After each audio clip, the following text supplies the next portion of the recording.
Teknologi dan digitalisasi terus berkembang, membawa perubahan dalam tatanan kehidupan kita.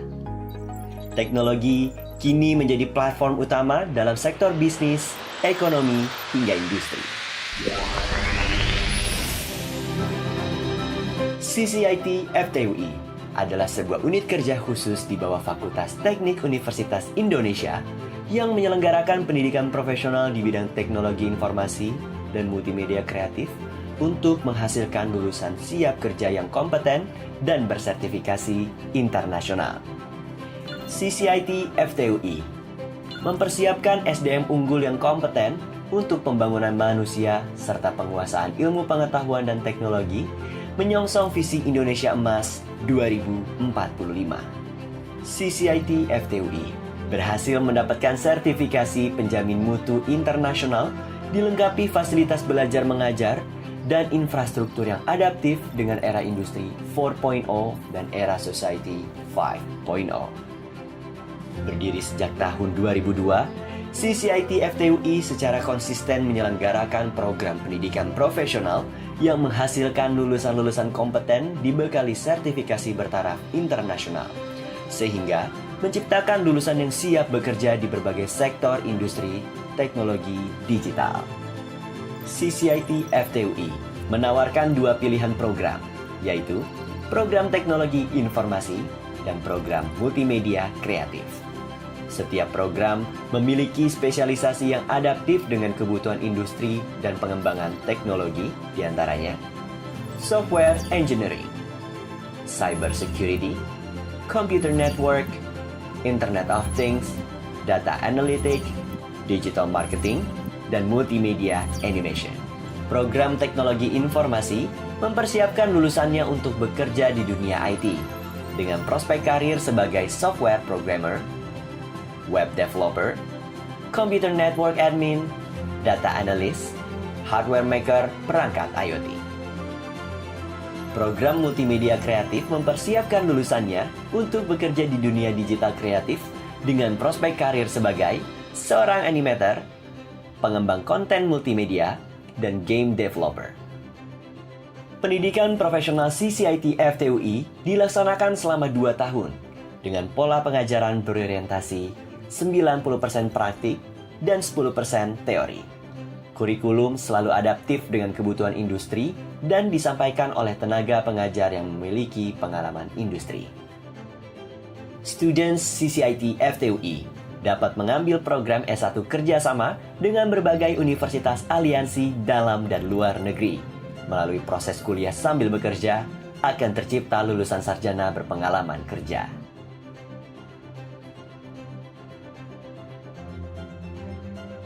CCIT FTUI terus berkomitmen menghasilkan lulusan yang kompeten, berkualitas, dan siap langsung bekerja ke industri digital demi SDM unggul Indonesia.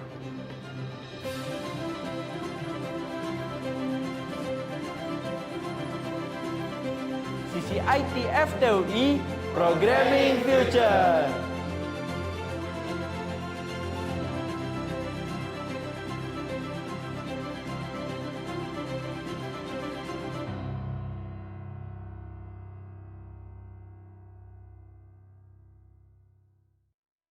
Halo teman-teman,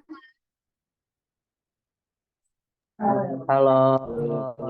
oke kita mulai ya. Assalamualaikum warahmatullahi wabarakatuh. Waalaikumsalam warahmatullahi wabarakatuh. Saya ucapkan selamat datang bagi teman-teman yang baru bergabung dan selamat datang kembali untuk teman-teman yang sebelumnya sudah mengikuti webinar ini. Webinar ini bertujuan untuk memberikan pemahaman mendalam tentang bagaimana situs web dan aplikasi dibangun dari dasar hingga teknologi terkini. Kita akan menjelajahi proses pengembangan teknologi utama yang digunakan dan tren terbaru dalam dunia pengembangan web. Bersama, bisa dipanggil Mas Hudia, beliau merupakan alumni CCIT. Kita akan memperoleh wawasan yang kokoh tentang teknologi yang membentuk pengalaman kita hari ini. Jadi, mari bersama-sama kita menjelajahi dunia yang menarik tentang eksplor pengembangan web untuk memahami pembuatan situs dan aplikasi. Boleh teman-teman say hi untuk Mas Hudia? Hai, hai Mas. Pada saat ini Mas Yudi ini merupakan seorang lead back-end engineer di Seoul Parking dan juga merupakan fakulti di CCIT FTUI. Baik, tanpa berlama-lama, dipersilahkan Mas Hudia untuk memberikan materi pada hari ini. Ya, halo teman-teman. Terima kasih Vina juga udah memberikan waktunya. Ya, oke. Jadi aku izin share screen ya. Sebentar. Share screen itu yang sebelah mana ya?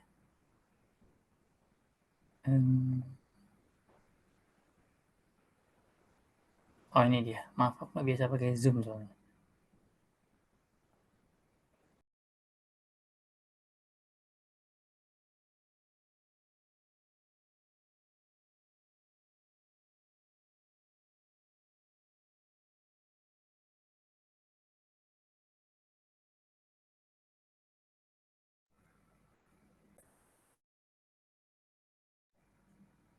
Halo, cek cek.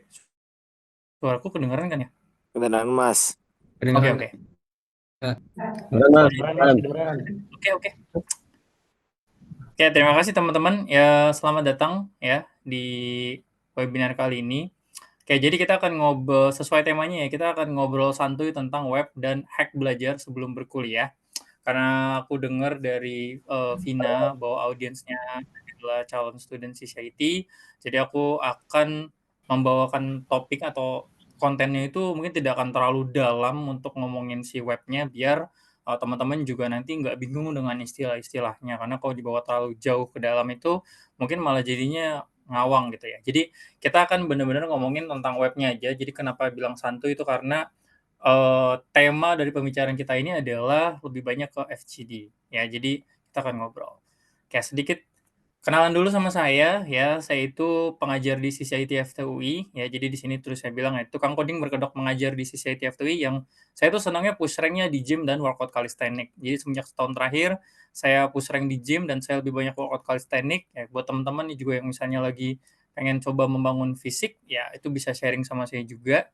Dan saya juga alumni CCIT PNJ di tahun 2015. Jadi saya masuk tuh di tahun 2015 untuk CCIT PNJ. Sekarang saya sebagai lead backend developer dan saya juga senang belajar apapun termasuk cara menjadi kaya, terus sambil nanya gitu kan, McLaren lu warna apa bos? Gitu. Kurang lebih gitu. Saya juga adalah seorang penulis di blog, konten kreator di Twitter, serta seluruh sosial media saya itu namanya @programmer. Jadi kalau misalnya kalian pernah lihat tulisan @programmer username itu di Twitter, itu pasti saya, nggak mungkin orang lain gitu. Kemudian saya juga aktif sebagai mentor di Deals, kalau teman-teman tahu Deals ataupun ADP List. Jadi teman-teman boleh kalau misalnya pengen curhat atau pengen ngobrol ya tentang tech, butuh mentor, silakan hubungi saya di Deals, terus kita akan ngobrol bareng secara privat gitu. Dan itu gratis. Jadi boleh nanti mampir ke Deals, cari nama saya. Oke, jadi di topik ini saya akan ngebahas pengembangan web. Jadi saya kupas secara singkat aja sebenarnya gimana caranya web bekerja dan teknologi web itu sendiri, supaya nanti teman-teman ada gambaran nih, teman-teman harus seperti apa untuk memulai berkuliah nanti gitu. Yang kedua, kita juga akan ngomongin tips belajar, gimana sih caranya belajar dengan versinya mahasiswa. Kenapa? Karena salah satu masalah yang paling sering ditanya itu sebenarnya mahasiswa sering nanya tips belajar. Gimana sih caranya belajar gitu kan, padahal belajar itu kan yang membaca gitu ya. Kalau anak-anak TikTok zaman sekarang kan seringnya ngomongnya spill, "Spill dong Kak," gitu. Oke, jadi kita akan spill. Nah, sebelum mulai juga saya akan bilang bahwa ini kan teman-teman adalah calon student CCIT dan saya lagi punya senang baca satu quotes ini ya, ini juga yang baru saya tweet kemarin malam ya. Poinnya adalah intinya ketika kalian benar-benar serius terhadap mimpi kalian ya, siap-siap aja kalian tuh akan lebih banyak sendirian, akan dikritik orang banyak, akan mengalami kegagalan, akan diketertawain sama orang-orang, akan diragukan, akan dicuekin, terus mungkin akan di-disrespect ya, atau misalnya nggak dihormatin, terus orang-orang akan banyak salah paham, terus kemudian juga akan menemui stres atau depresi, intinya kesedihan lah gitu, dan kan kehilangan banyak orang. Artinya adalah ketika kita benar-benar lagi fokus ya, misalnya nanti kuliah, kalian benar-benar fokus untuk meningkatkan kemampuan itu kan akan lebih banyak sendirian gitu, ketimbang bareng-bareng sama teman-teman. Karena semakin sendiri kita mengerjakan sesuatu akan semakin cepat biasanya progresnya, gitu. Kemudian karena ini adalah FGD ya, sesuai kata Vina juga, maka teman-teman bagi ada yang pertanyaan, jadi saya tidak perlu pemaparan terus teman-teman baru nanya, teman-teman bisa langsung aja nanya di kolom chat ya. Jadi nanti paling aku akan coba baca, kalau misalnya tinggal kebaca aku bakal butuh bantuan dari Vina juga remind untuk beberapa pertanyaannya. Apapun pertanyaan itu, silakan langsung ditanyakan aja. Jadi teman-teman nggak perlu bingung ataupun ragu pertanyaan seperti apa yang harus ditanya. Yang bisa saya kasihin adalah apapun pertanyaan yang ada di kepala kalian yang butuh validasi, silakan ditanyakan. Kenapa saya ngomong seperti ini? Karena biasanya ya mahasiswa atau calon student itu biasanya paling sering mengalami rasa malu untuk bertanya. Oleh karena itu, keluarkanlah apa yang ada di kepala kalian untuk bertanya tanpa rasa malu. Kenapa? Karena semakin kita berani untuk mengeluarkan dan bertanya, dan kita butuh validasi, ya, maka itu akan lebih bagus. Jadi, mumpung ada saya di sini bisa memberikan jawaban yang membuka insight kalian, maka silakanlah bertanya, gitu kan. Jadi, nggak perlu nunggu pemaparannya selesai, langsung aja nanya di kolom chat. Kalau ada yang bertanya juga langsung nanti saya hentiin pemaparannya terus kita jawab, gitu. Oke, jadi langsung aja tanya ya. Boleh spill tips, sumber belajar, bahasa Inggris, cara freelance, dan lain-lainnya. Oke, jadi sebelum kita ngomongin tentang web lebih jauh, saya pengen kalian tahu dulu. Sebenarnya kalian tahu nggak sih, ngebangun web itu sebenarnya nggak susah. Kenapa? Karena website itu atau sesuatu yang kalian lihat, kayak misalnya ini Canva yang saya gunakan ya, ini tuh adalah Canva, itu sebenarnya secara teori hanya dibangun menggunakan HTML, CSS, dan JavaScript. Ini kalau anak-anak teman-teman SMK harusnya udah pada tahu nih HTML, CSS, dan JavaScript. Atau bahkan teman-teman yang SMA pun yang misalnya main TikTok yang udah penasaran sama IT biasanya udah kenal istilah HTML, CSS, dan JavaScript.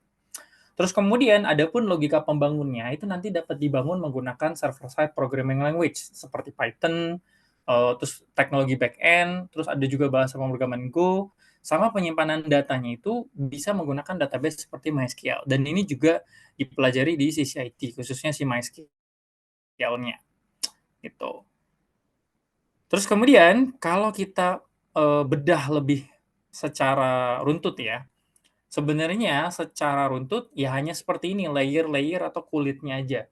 Di mana di situ ada klien, ya kliennya itu artinya adalah si laptop kalian, terus Android kalian atau iOS kalian, terus kemudian ada PC kalian, PC gaming kalian itu yang mahal itu, ya, itu juga merupakan klien, ya. Kemudian di layer selanjutnya, si klien itu akan menggunakan client app atau sebuah aplikasi yang bisa menghubungkan antara server dan klien. Dan karena kita ngomonginnya web, satu-satunya yang bisa mengkoneksikan itu hanyalah sebuah browser. Kenapa? Karena browser itu dapat menampilkan atau merender ya konten-konten yang didapatkan dari server. Jadi kalau misalnya teman-teman buka tokopedia.com, terus kemudian shopee.com di website ya, itu semua merupakan kontennya mereka yang dikirim ke browsernya teman-teman. Ya, jadi secara sederhana as simple as that aja cara dia bekerja gitu. Terus kemudian ya si servernya itu akan menjadi bagian logik. Artinya semua yang hubungannya dengan keamanan, pembayaran itu semua diolah di aplikasi server. Dan inilah tempat saya bekerja, yaitu adalah sebagai back end. Saya lebih banyak di server. Kalau di client app ini ada istilahnya namanya front end gitu. Terus kalau misalnya ada pertanyaan, Kak, kalau misalnya yang kerja di client app sama server app ada nggak? Ya, itu namanya full stack. Ya, full stack programming. Teman-teman juga kalau di sisi IT akan belajar full stack. Belajar kliennya, iya. Belajar HTML, JavaScript.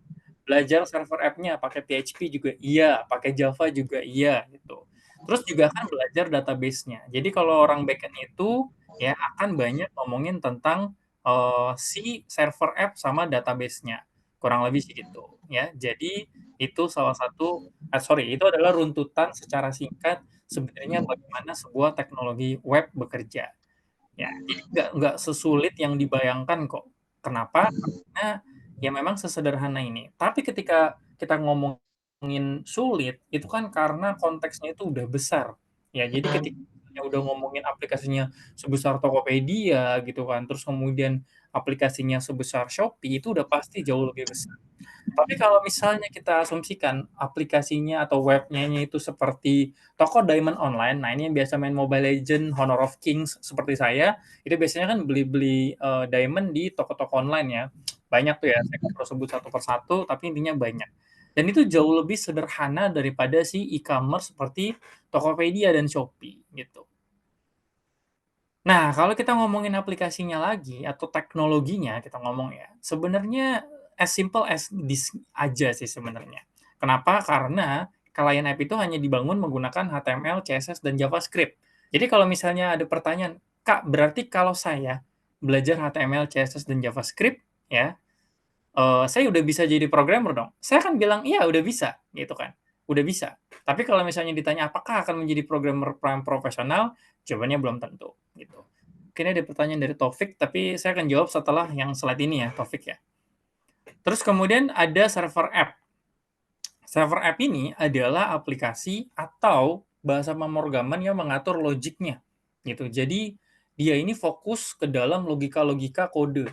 Biasanya orang-orang yang lebih pandai secara logik, apalagi matematikanya lebih bagus, biasanya akan lebih cenderung memilih menjadi seorang back-end atau yang membuat fokusnya ke server app. Ya, 3 teknologi ini merupakan teknologi yang terkenal yang mungkin teman-teman nggak asing juga kalau misalnya udah explore IT. Ada bahasa pemrograman Go dari Google, ada Python di sana, sama ada PHP yang juga secara komunitas itu terkenal di Indonesia gitu. Dan yang terakhir ya salah satu database yang terkenal juga, ini bukanlah satu-satunya database di dunia ini, tapi salah satu database yang terkenal, yaitu adalah MySQL. Kenapa dia terkenal? Karena komunitasnya yang banyak ya, kemudian ya dia itu adalah teknologi open source. Artinya semua orang berhak mengubah dan mengelola ya kode tersebut ataupun kode MySQL-nya supaya dikembangkan kembali oleh mereka. Kurang lebih seperti itu. Oke, sekarang kita akan ngomongin pertanyaan dulu nih dari Taufik Darmawan ya. Oke, Kak izin bertanya untuk kita yang baru mulai di dunia programmer, ada saran nggak sih Kak? Pertama kali apa yang harus kita kuasai? Itu apa? Karena dunia programming luas banget. Oke. Sebentar. Sebenarnya sih ada di slide saya ya. Sebentar saya ngintip sedikit. Ya, ada di slide saya, tapi saya akan jawab duluan aja, nggak apa-apa. Jadi sebenarnya untuk pertama kali kalau masuk ke dunia programming, akan lebih bagus kalau teman-teman ya belajar atau lebih matang, saya bilangnya, masuk ke matematika logika. Ya, jadi kalau misalnya teman-teman SMA atau SMK pernah dengar istilah negasi matematika, itu adalah paling sederhananya untuk masuk ke programming. Kenapa? Karena dengan terbiasa dengan logika matematika itu, teman-teman nanti akan jauh lebih mudah ketika mengalami masalah. Ya, karena ilmu negasi matematika itu meningkatkan problem solving atau logical thinking kalian. Contohnya kayak misalnya hari ini hujan, maka Rini tidak pergi. Terus kemudian ternyata premis pertamanya adalah hari ini tidak hujan. Ya, berarti Rini pergi. As simple as that. Ya, jadi itu salah satu poin pentingnya. Yang pertama kali banget kalau misalnya orang nanya. Yang kedua, saya akan bilang bahwa ya cobalah untuk praktek. Dalam artian, coba beneran belajar yang namanya bahasa pseudocode. PSEUDO code. Ya, itu adalah salah satu bahasa, bukan bahasa pemrograman ya, tapi sintaks yang disepakati untuk belajar basic programming. Jadi untuk memahaminya, mereka belajar dari pseudocode. Seperti apa bentuk pseudocode? Sebenarnya secara garis besar sama seperti kode.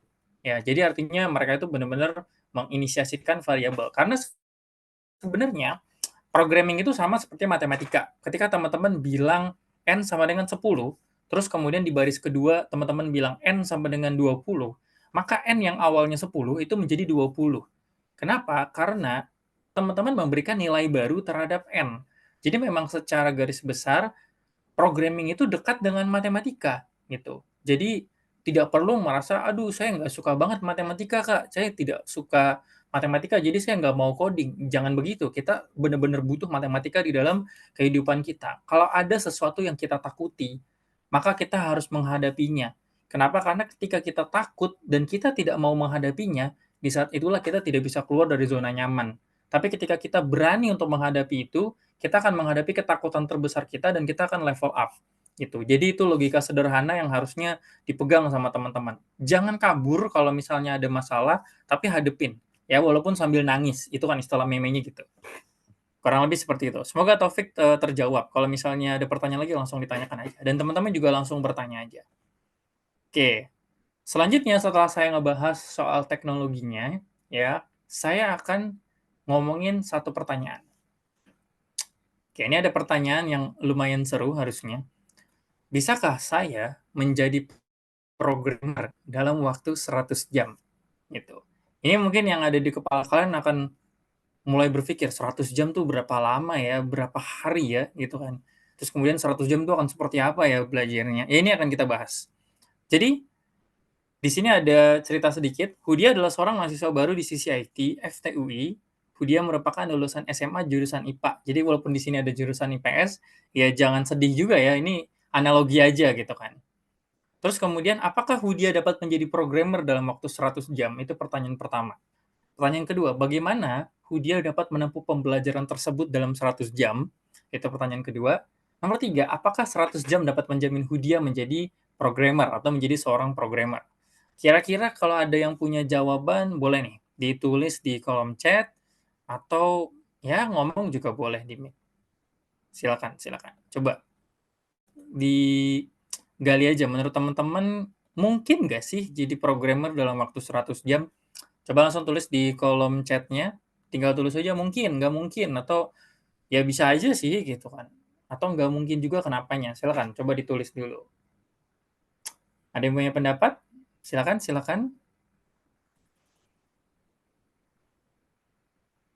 Oke, kayaknya malu-malu banget nih yang lain nih.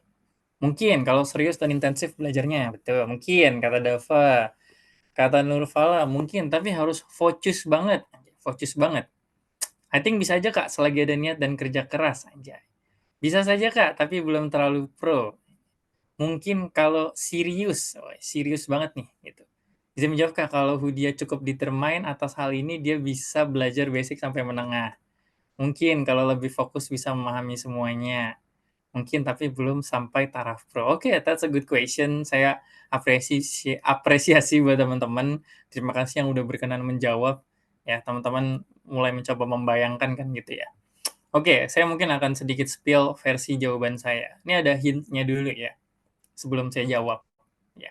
Hint-nya adalah asumsikan saya itu berkuliah 4 kali seminggu. Jadi jadwal kelas saya itu misalnya 4 hari ya dalam seminggu gitu. Jadi hari Senin, Selasa, Kamis, Jumat. Karena di CCIT biasanya kadang ada 1 kali libur dalam seminggu ya. Jadi emang nggak ada jadwalnya. Itu biasanya kalau irregular yang saya tahu gitu kan. Terus kemudian, jadi di sini Rabu saya libur, tidak ada kelas gitu. Ya.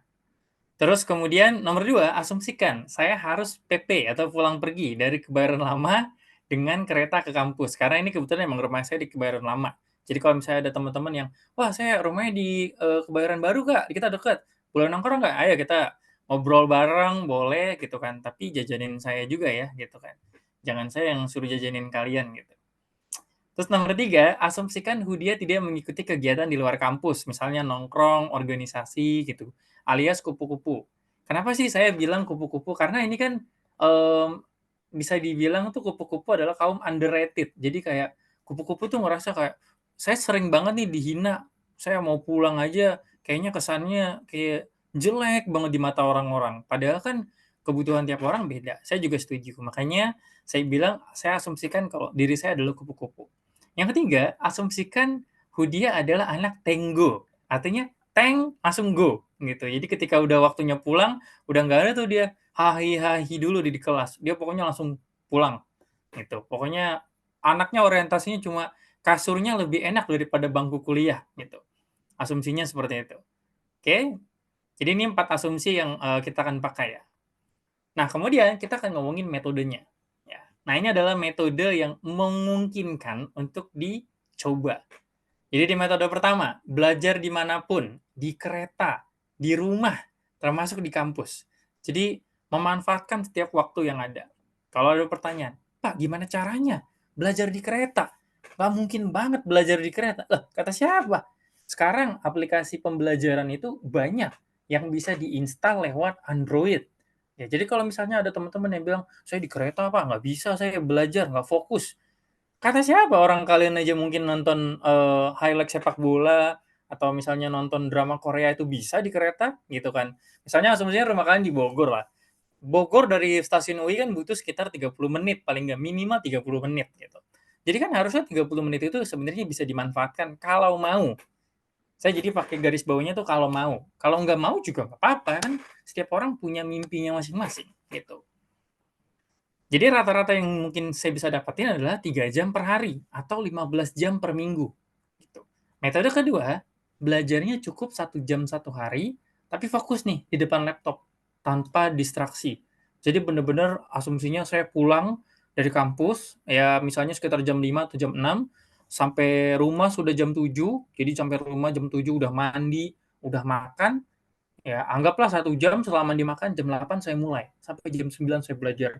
Jadi saya benar-benar tidak ada distraksi, ya orang tua juga dikasih tahu supaya jangan mendistrak, ya jadi nggak ada tuh, tolong beliin aqua dulu, tolong beliin gas dulu, nggak ada. Gitu. Jadi memang harus ada kerjasama juga kan.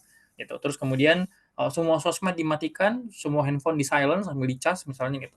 Terus fokus belajar. Jadi yang dibuka laptop itu bukanlah ya onechak.com, 9gag.com, tidak, pokoknya cuma buka Visual Studio Code ataupun media pembelajaran lainnya.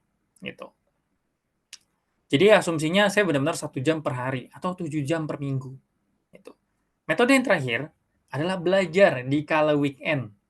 Nah, ini juga salah satu metode yang saya sering dengar nih. Iya Pak, saya belajar kok di weekend gitu. Jadi habiskan Sabtu Minggu untuk belajar programming. Benar-benar seharian nggak keluar rumah. Ya, dari melek, ya sekitar misalnya bangun-bangun misalnya subuh, sholat, tidur lagi gitu kan, baru bangun jam 8, jam 9, terus mandi, makan, jam 10 mulai itu belajar gitu kan. Itu benar-benar dari jam 10 pagi sampai jam 6 sore. Jadi kayak kuliah hari Sabtu gitu sendirian gitu. Sama hari Minggunya gitu kan. Terus kemudian asumsinya berarti yang ini dapatnya 16 jam per minggu gitu kan. Nah, kira-kira menurut teman-teman nih saya tanya lagi, dari 3 metode ini menurut teman-teman yang paling efektif ya yang mana?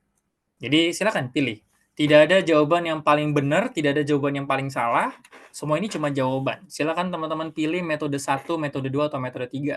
Dan kenapa? Misalnya, saya lebih suka metode 1 Kak, karena fleksibel belajarnya gitu. Silakan, silakan. Coba ditulis. Saya pengen lihat nih respon teman-teman kayak gimana.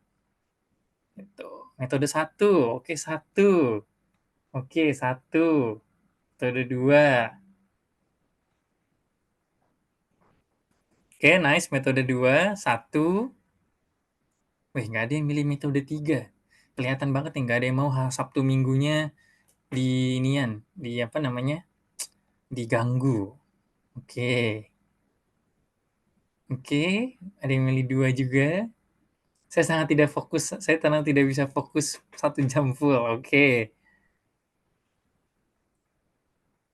Metode 2. Oke, terima kasih yang udah respon nih, gitu kan. Oke, 2, 1. Wih, banyak juga ya yang milih metode 1 dan 2 ya. Jarang yang milih metode 3. Tapi ada tuh yang milih metode 3 tadi saya lihat. Oke, selain jam terbangnya lebih tinggi, pasti kalau ada berlatih saat Sabtu Minggu kita tidak terganggu dengan rutinitas wajib kita. Ah, ya. Tapi masih diganggu ya, suruh beliin aqua galon dan gas ya. Suruh masang gas biasanya. Gitu. Kecuali anak kosan. Gitu. Oke, terima kasih yang udah jawab ya.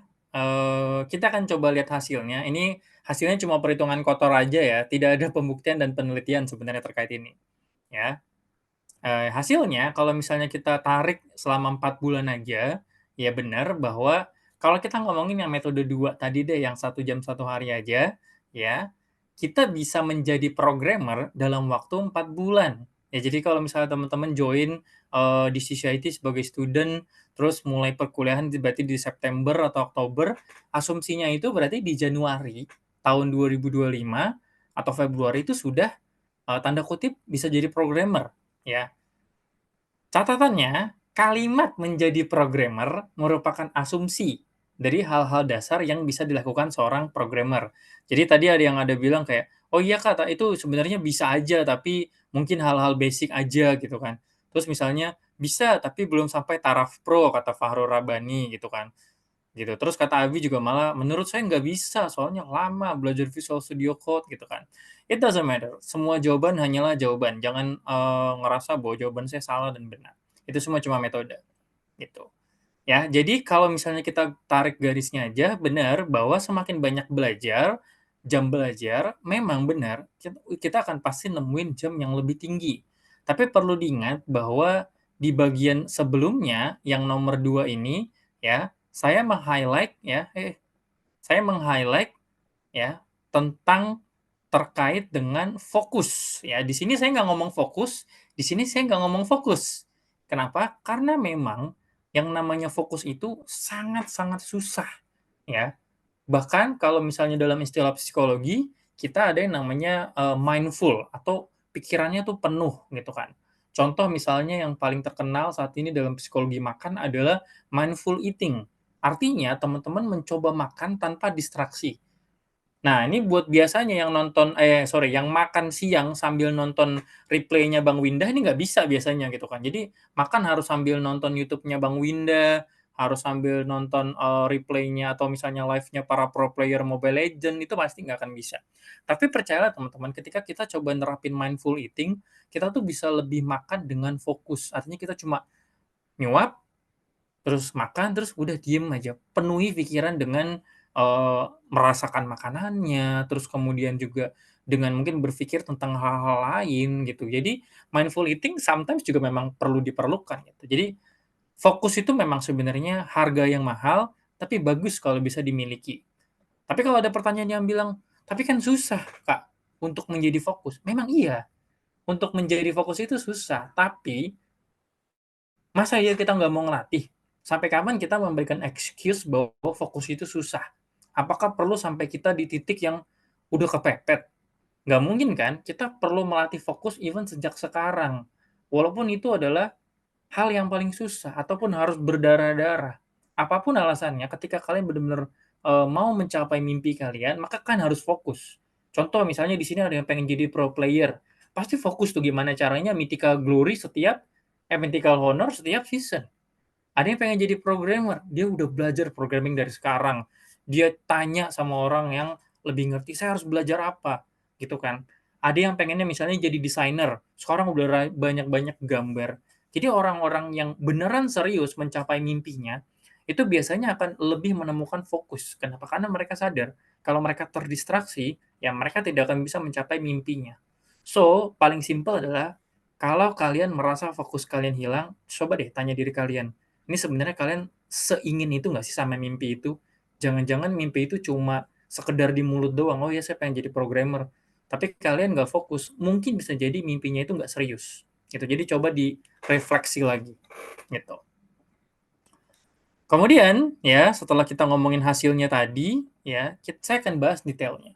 Mungkin ada pertanyaan, "Oke Kak, 100 jam tuh gimana sebenarnya? Kalau saya pengen belajar menjadi programmer." Di sini konteksnya kita ngomongin website gitu kan atau web. Yang pertama ya, kita ngomongin metode 1 ya atau cara pertamanya. Bukan cara pertama sih, step pertama nih, harus saya ganti stepnya. Yang pertama adalah belajar HTML, CSS, dan JavaScript. Jadi di sini asumsinya butuh 20 jam termasuk dengan praktek. Jadi kalau teman-teman belajar HTML, CSS, dan JavaScript dalam 20 jam, dan kalau kita ngomong 1 jam sehari aja, berarti teman-teman bisa ya HTML, CSS, JavaScript dalam 20 hari. Dan kalau misalnya pertanyaannya adalah bisa itu apakah jago, saya juga nggak akan bilang bahwa kalian akan jago. Tapi kan asumsinya adalah bisa. Jadi kalau misalnya dibilang bisa itu kan teman-teman bisa membuat kepalanya, badinya, footernya, gitu kan. Terus teman-teman bisa bikin div, bisa bikin blog, bisa bikin kelasnya berubah gitu. Mungkin kalau ada yang kenal VTuber misalnya seperti Kobo gitu kan. Ini kenapa saya singgung ini karena kemarin sempat viral juga dia lagi coding gitu kan. Terus misalnya teman-teman tahu channel WPU ya mereka semua kan belajar step by step grinding gitu. Jadi kalau misalnya teman-teman beneran pengen ya dalam 20 hari paling enggak akan menjadi orang yang berbeda. Ketika kita mau ngubah habit itu kan kita perlu paling enggak 20 hari atau 21 hari melakukan hal yang sama terus-menerus. Itu pasti akan kebentuk habit baru. Saya pertama kali nge-gym ya setahun yang lalu itu butuh paling enggak 3 bulan untuk kebentuk habitnya bahwa ya gym itu udah menjadi bagian dari hidup saya gitu. Workout itu udah menjadi lifestyle gitu. Itu perlu 3 bulan. Gitu. Jadi semakin kita sering disiplin terhadap satu hal, ya semakin akan cepat kebentuk habitnya. Step yang kedua, kita belajar framework CSS. Salah satu framework yang terkenal adalah Bootstrap. Gitu. Ini yang paling sederhana dan paling terkenal. Kenapa? Karena komunitasnya banyak. Jadi asumsikan butuh 10 jam. Ya, kenapa saya bilang 10 jam aja, nggak sebanyak HTML, CSS, dan JavaScript? Karena biasanya orang-orang yang belajar Bootstrap itu sudah punya basic HTML, CSS, dan JavaScript-nya. Sehingga ketika belajar Bootstrap-nya itu biasanya akan jauh lebih mudah. Gitu, karena mereka adalah framework, ya, sehingga apapun yang dibutuhkan akan disediakan sama si Bootstrap-nya. Dan ini bisa teman-teman pelajari juga dari sekarang. Bukan hanya sekarang itu besok, tapi benar-benar selesai ya presentasi online kita, selesai webinar kita online, teman-teman habis ini kulik ya, cari di YouTube itu banyak resources belajar HTML, CSS, JavaScript sampai Bootstrap-nya. Dan berbahasa Indonesia kontennya juga makin banyak. Jadi jangan pernah ngerasa bahwa kontennya itu sangat sedikit di Indonesia. Sekarang lebih banyak lagi dibanding waktu saya kuliah di 2015. Abi, sudah pernah sih Kak main ke Bootstrap? Oke, that's good Abi. Keep it going, ya, terus pertahankan. Dan sekarang juga ada teknologi namanya Tailwind, itu bisa bikin website juga. Template gitu kan ya? Betul, itu template-nya kalau udah jadi satu kesatuan ya. Tapi kalau masih komponen-komponen pecahannya kita nyebutnya komponen atau elemen gitu. Oke, ya, saya masih tunggu ada pertanyaan lagi dari teman-teman, silakan. Jangan malu-malu ya teman-teman ya. Ini mumpung saya hadir di sini, ya jadi teman-teman bisa nanya, mengeluarkan apa yang ada di isi kepala kalian, ya mencoba memvalidasi apa yang menjadi pikiran-pikiran liar kalian, karena nanti keluar dari sini, ya kita belum tentu akan jadi ngobrol lagi gitu kan. Bisa jadi misalnya teman-teman nanya saya di Twitter, ya saya lagi sibuk jadi saya cuekin gitu kan. Atau saya balasnya cuma sesingkat-singkatannya aja gitu. Jadi mumpung ada di sini silakan ditanyakan apapun itu. Ya maupun itu spill cara belajarnya Kak gitu, itu juga boleh gitu. Oke, nah gitu dong, nanya jangan malu-malu gitu. Nanya pokoknya tanya aja, jangan berpikir bahwa pertanyaan kalian itu akan jadi pertanyaan orang on gitu, enggak, tanya aja pokoknya. Ya, apapun yang keluar dari kepala kalian. Oke, kita sebelum lanjut kita jawab pertanyaan dulu dari Abi. Kak, apakah coding itu harus dipahami atau dihafalkan, Kak? Oke, in my honest opinion, sebenarnya coding itu harus dipahami. Tapi istilah paham itu adalah ketika kita sudah berulang kali ya melakukan pekerjaan yang sama. Jadi jangan pernah kepancing dengan istilah kerjalah kerja pintar, jangan kerja keras. Saya akan bilang nggak mungkin teman-teman bisa kerja pintar sebelum kerja keras. Jadi seorang yang misalnya udah punya pengalaman seperti saya pasti paham caranya kerja pintar. Kenapa? Karena saya sudah pernah kerja keras. Semakin sering saya mengulang kerja keras saya jadi nemu celah-celah ya dan experience untuk membuatnya menjadi kerja pintar. Makanya jangan pernah kemakan omongan kerja pintar. Jangan kerja keras. Kerja keras dulu, memang harus kerja keras. Setiap orang cara pemahamannya beda untuk menjadi kerja pintar. Tapi kita bisa belajar dari pengalaman orang lain juga. Gitu. Jadi jangan ragu-ragu untuk dengerin kata orang selama itu hal yang positif. Gitu. Tapi kalau hal yang negatif ya nggak usah belajar, ya lebih baik nggak usah didengerin. Gitu. Jadi harus dipahami, tapi cara pahaminya gimana? Ya diulang-ulang. Kalau misalnya ada yang ngerasa, saya bosan Kak belajar programming. Kalau kalian bilang bosan belajar, gimana saya yang setiap hari saya belajar. Setiap hari saya belajar coding, saya nulis bahasa pemrograman, yang itu-itu aja, gitu kan. Terus kemudian juga saya nulis konten, ya nge-review konten saya, ngebikin ulang susunan kontennya. Itu semua hal-hal basic. Jadi kalau ada yang ngerasa bahwa kalian jenuh, ya orang-orang yang lebih expert atau punya pengalaman seperti saya itu jauh lebih jenuh, tapi kita nggak pernah berpikir jenuh atau tidak. Kita selalu melihat dengan sisi lain kayak outputnya apa dari ini semua, gitu.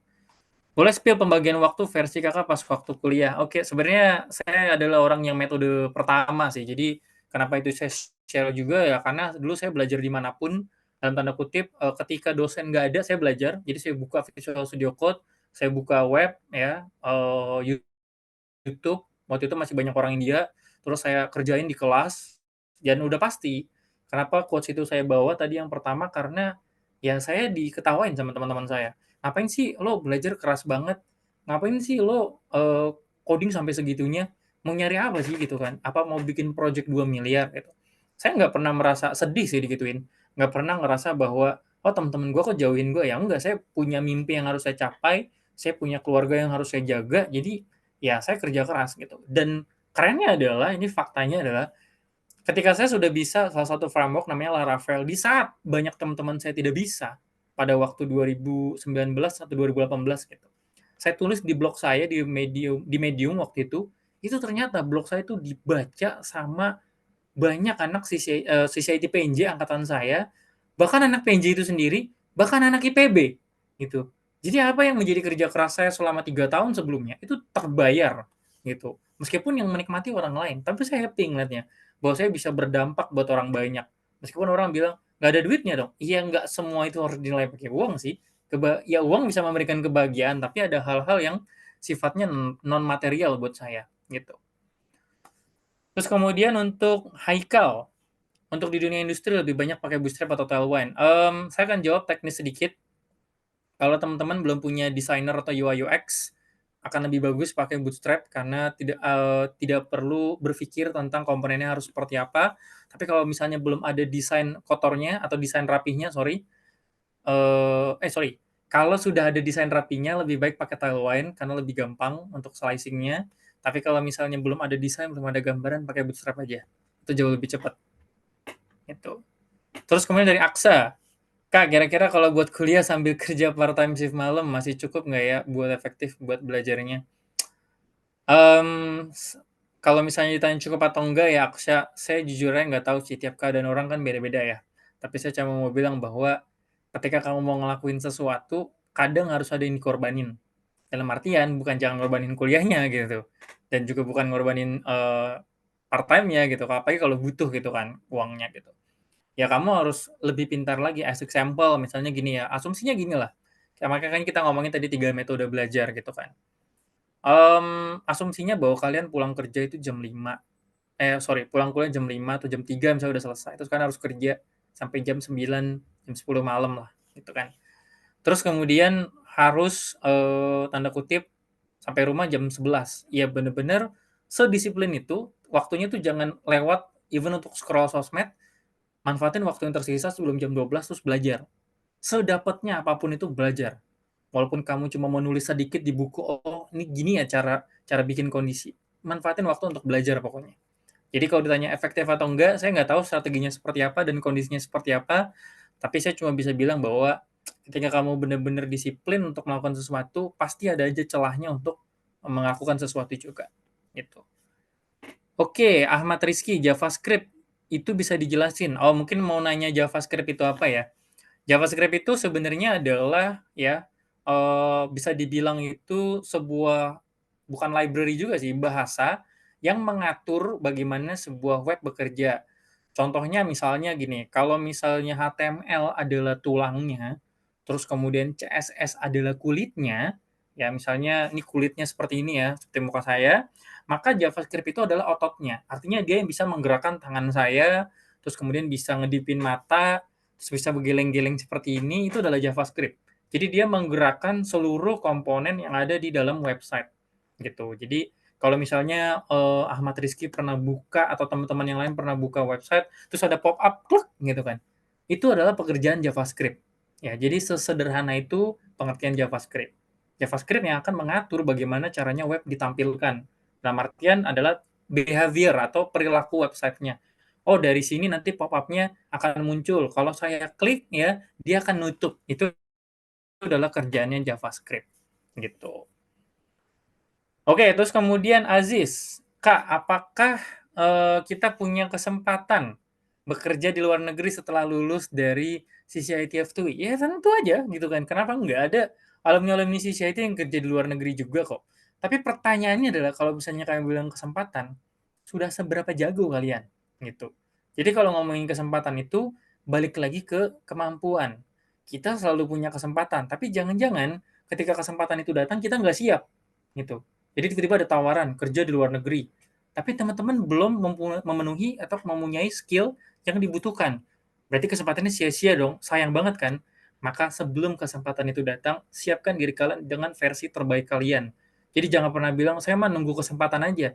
Kesempatan itu selalu datang, tapi pertanyaannya kita siap atau tidak ketika kesempatan itu datang. Kurang lebih gitu. Oke, sebentar. Pertanyaannya akan saya skip dulu beberapa. Maksudnya saya lanjut dulu ya sebelum saya akan jawab pertanyaan-pertanyaan lagi ya. Bentar, saya minum dulu. Aus juga ya, guys. Oke. Kita ngomongin facts dulu ya. Kita ngomongin facts dari hal yang tadi. Jadi, belajar itu kayak maraton nih, teman-teman. Ini bukan tentang seberapa cepat, seberapa banyak kalian belajar, seberapa jauh, tapi pertanyaannya adalah siapa yang mampu bertahan sampai akhir. Mungkin teman-teman kalian ada yang ngerasa, misalnya lah saya kayak saya gitu, masuk dari SMA gitu kan. Terus tiba-tiba ngeliat teman saya ada yang dari SMK. Jadi memang ada satu alumni dari SMK Negeri 1 Cibinong. Ya ini saya langsung sebut aja sekolahnya gitu kan. Yang dengan istilah kamfak ya sebutnya kalau di daerah sana. Itu memang ada anak itu jago banget saya bilang di angkatan saya. Bahkan sampai disebutnya itu robot ya, robot. Karena saking jagonya dia gitu. Dan tahu apa yang saya lakukan? Saya nggak iri, saya nggak marah, saya nggak dengki. Saya cuma bilang, bagaimana caranya saya bisa sejajar sama dia? Kalaupun nggak sejajar, minimal mepet lah gitu kan. Saya nggak perlu sejajar karena mungkin dia udah start lebih awal. Tapi gimana caranya saya mepet gitu.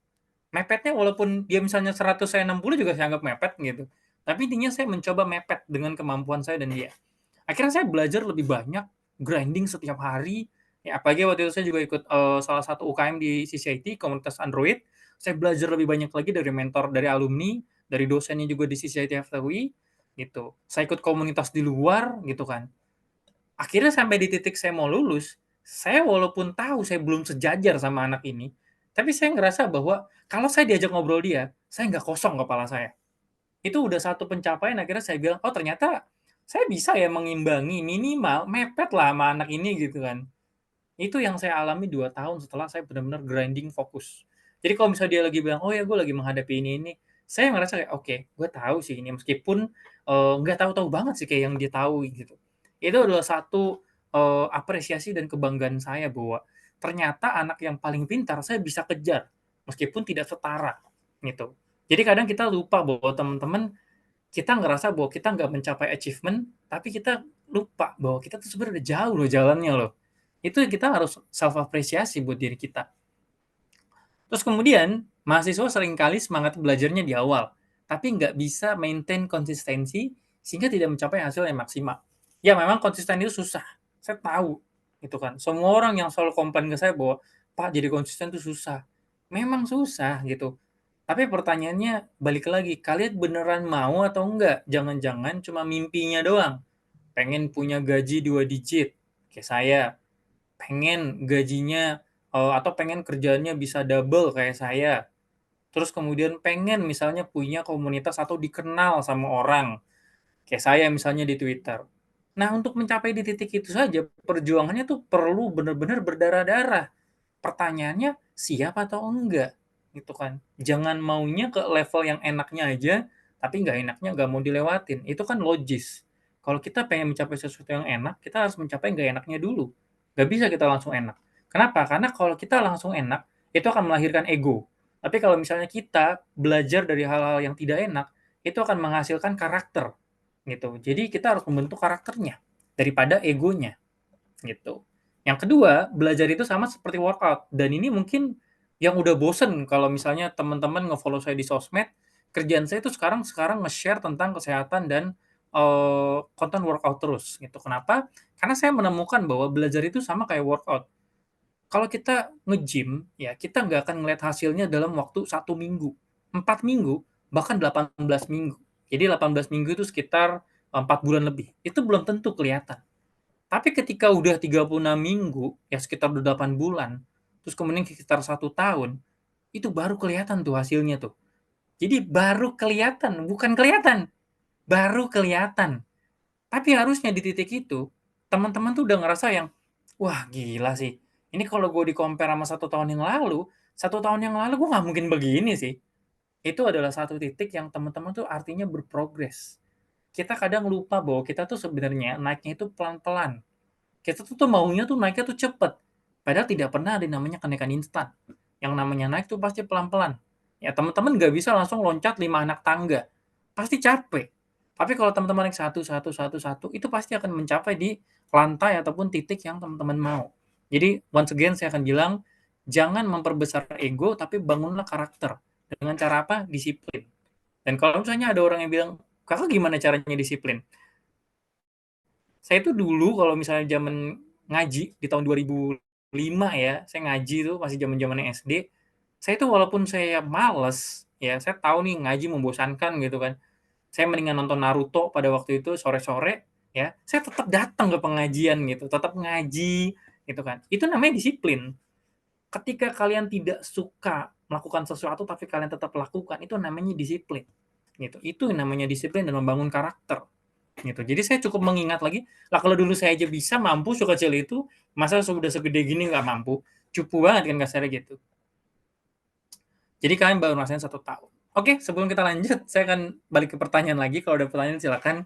Kalau misalnya masih ada yang pengen di-share lagi. Kak, saya pernah tertarik dengan aplikasi Nada Dering. Nah, proses untuk membuat aplikasi Nada Dering itu seperti apa? Oke, ini nggak akan terlalu teknis ya. Takutnya bingung juga. Poinnya adalah coba belajar pemrograman dasar terlebih dahulu, ya. Dari pemrograman dasar, misalnya pakai Python aja deh yang gampang, atau pakai Java misalnya. Cobalah bagaimana caranya memainkan ya musik di dalam lokal storage kalian, misalnya di komputer kalian. Jadi kan ada pad komputernya ya, misalnya C.2, documents dan sebagainya. Cobalah bikin dulu ya, supaya program itu bisa memainkan musik ya, atau nada dering yang kalian pilih. Kalau misalnya sudah bisa ya, itu udah one step ahead. Sekarang gimana caranya kalau ngomongin nada deringnya di mobile? Berarti harus ngomongin aplikasi Android atau iOS. Misalnya kalau di Android itu pakai Kotlin nama bahasa pemrogramannya. Dan kalau misalnya pakai di iOS, itu misalnya pakai Swift gitu. Nah, untuk sampai ke level sana aja perlu level bahasa pemrograman yang cukup banyak jam terbang dulu. Jadi sebelum jauh-jauh ke nada dering, cobalah untuk belajar dulu di bahasa pemrograman dasarnya. Yaitu misalnya tadi saya sebut, boleh Python, boleh Java, boleh Kotlin juga, ya, atau boleh si Swift-nya juga. Apapun yang menurut kamu menyenangkan, ya, itu silakan dipilih aja. Nanti kalau misalnya pengen ngobrol juga, boleh di Deals. Silakan ini aja apa namanya, cari di deals.com. Saya mentornya, terus coba apply di sana. Nanti kita ngobrol lebih detail teknisnya di sana. Terus kemudian dari Hamen. Oke, Hamen. Kak, kira-kira basic apa saja yang harus dikuasai seorang programmer, bukan programming ya. Programming itu ilmunya. Kalau basic apa yang harus dikuasai seorang programmer itu yang penting adalah memiliki problem solving yang baik. Caranya gimana? Ya latihan, salah satunya ilmunya adalah data struktur dan algoritma. Ya, itu kalau punya ilmu itu yang bagus prakteknya, tidak hanya teori saja, ya pasti akan bisa jadi programmer yang baik. Selanjutnya sisanya adalah grinding. Grinding itu maksudnya latihan, perbanyak latihan. Mau bikin aplikasi ini, perbanyak latihan. Bahkan saya waktu awal-awal tahun kuliah, bukan awal tahun kuliah, setelah lulus dari CCIT di PNJ, itu saya berbulan-bulan tuh latihan hal yang sama, gimana caranya bikin aplikasi ini, tapi sama terus diulang-ulang.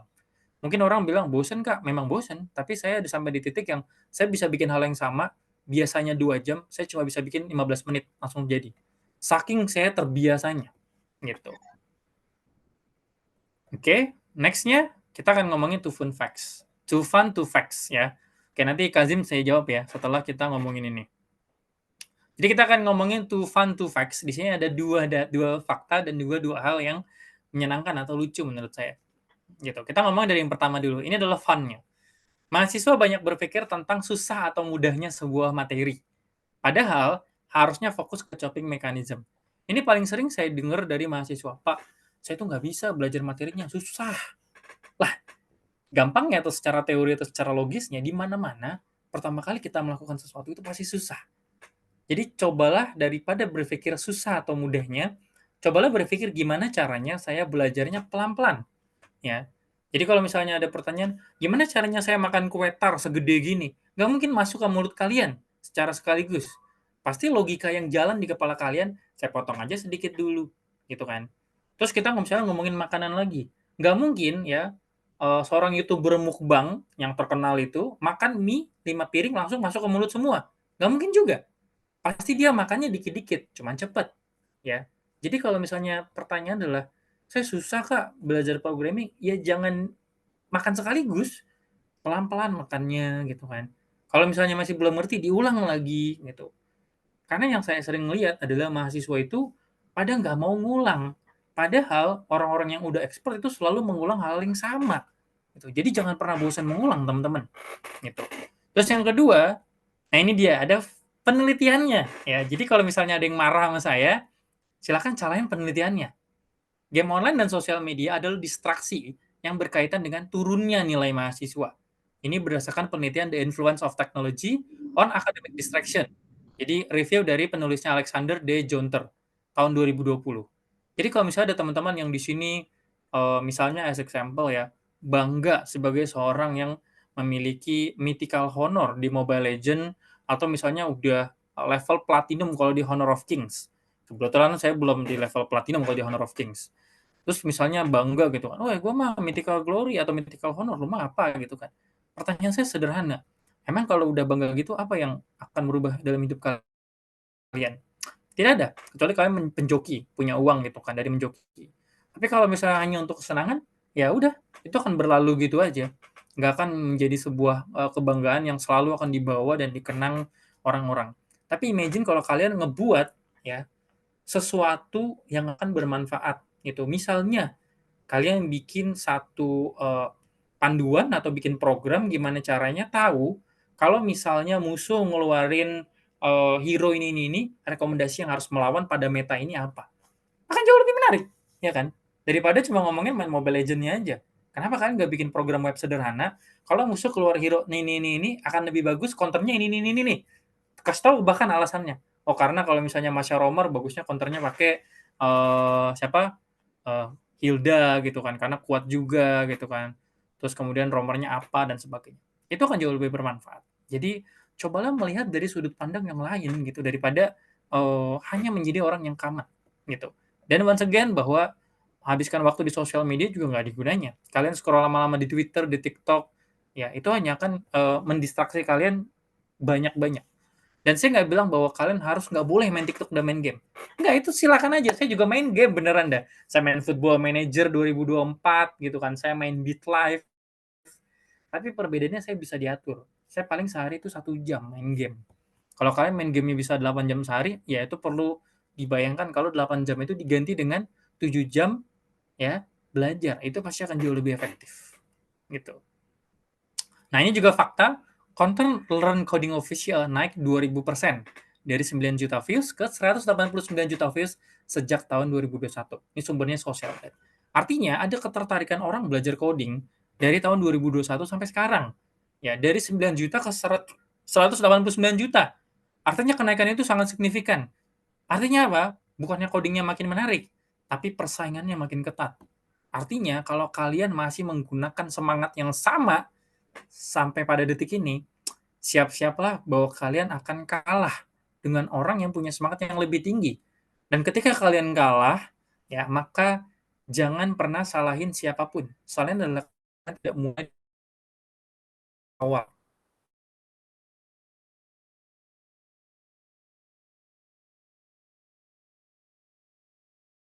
Tidak lebih semangat dari orang. Dan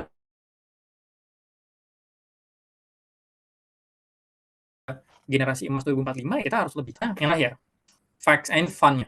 Mahasiswa banyak berpikir bahwa sambil belajar itu sah-sah saja. Jadi kuliah tidak perlu belajar dengan keras. Jadi banyak yang berpikir bahwa, oh kalau misalnya saya keterima kerja, saya boleh tuh sambil belajar. Artinya kalau saya nggak ngerti apa, perusahaan harusnya nerima saya. Tuh.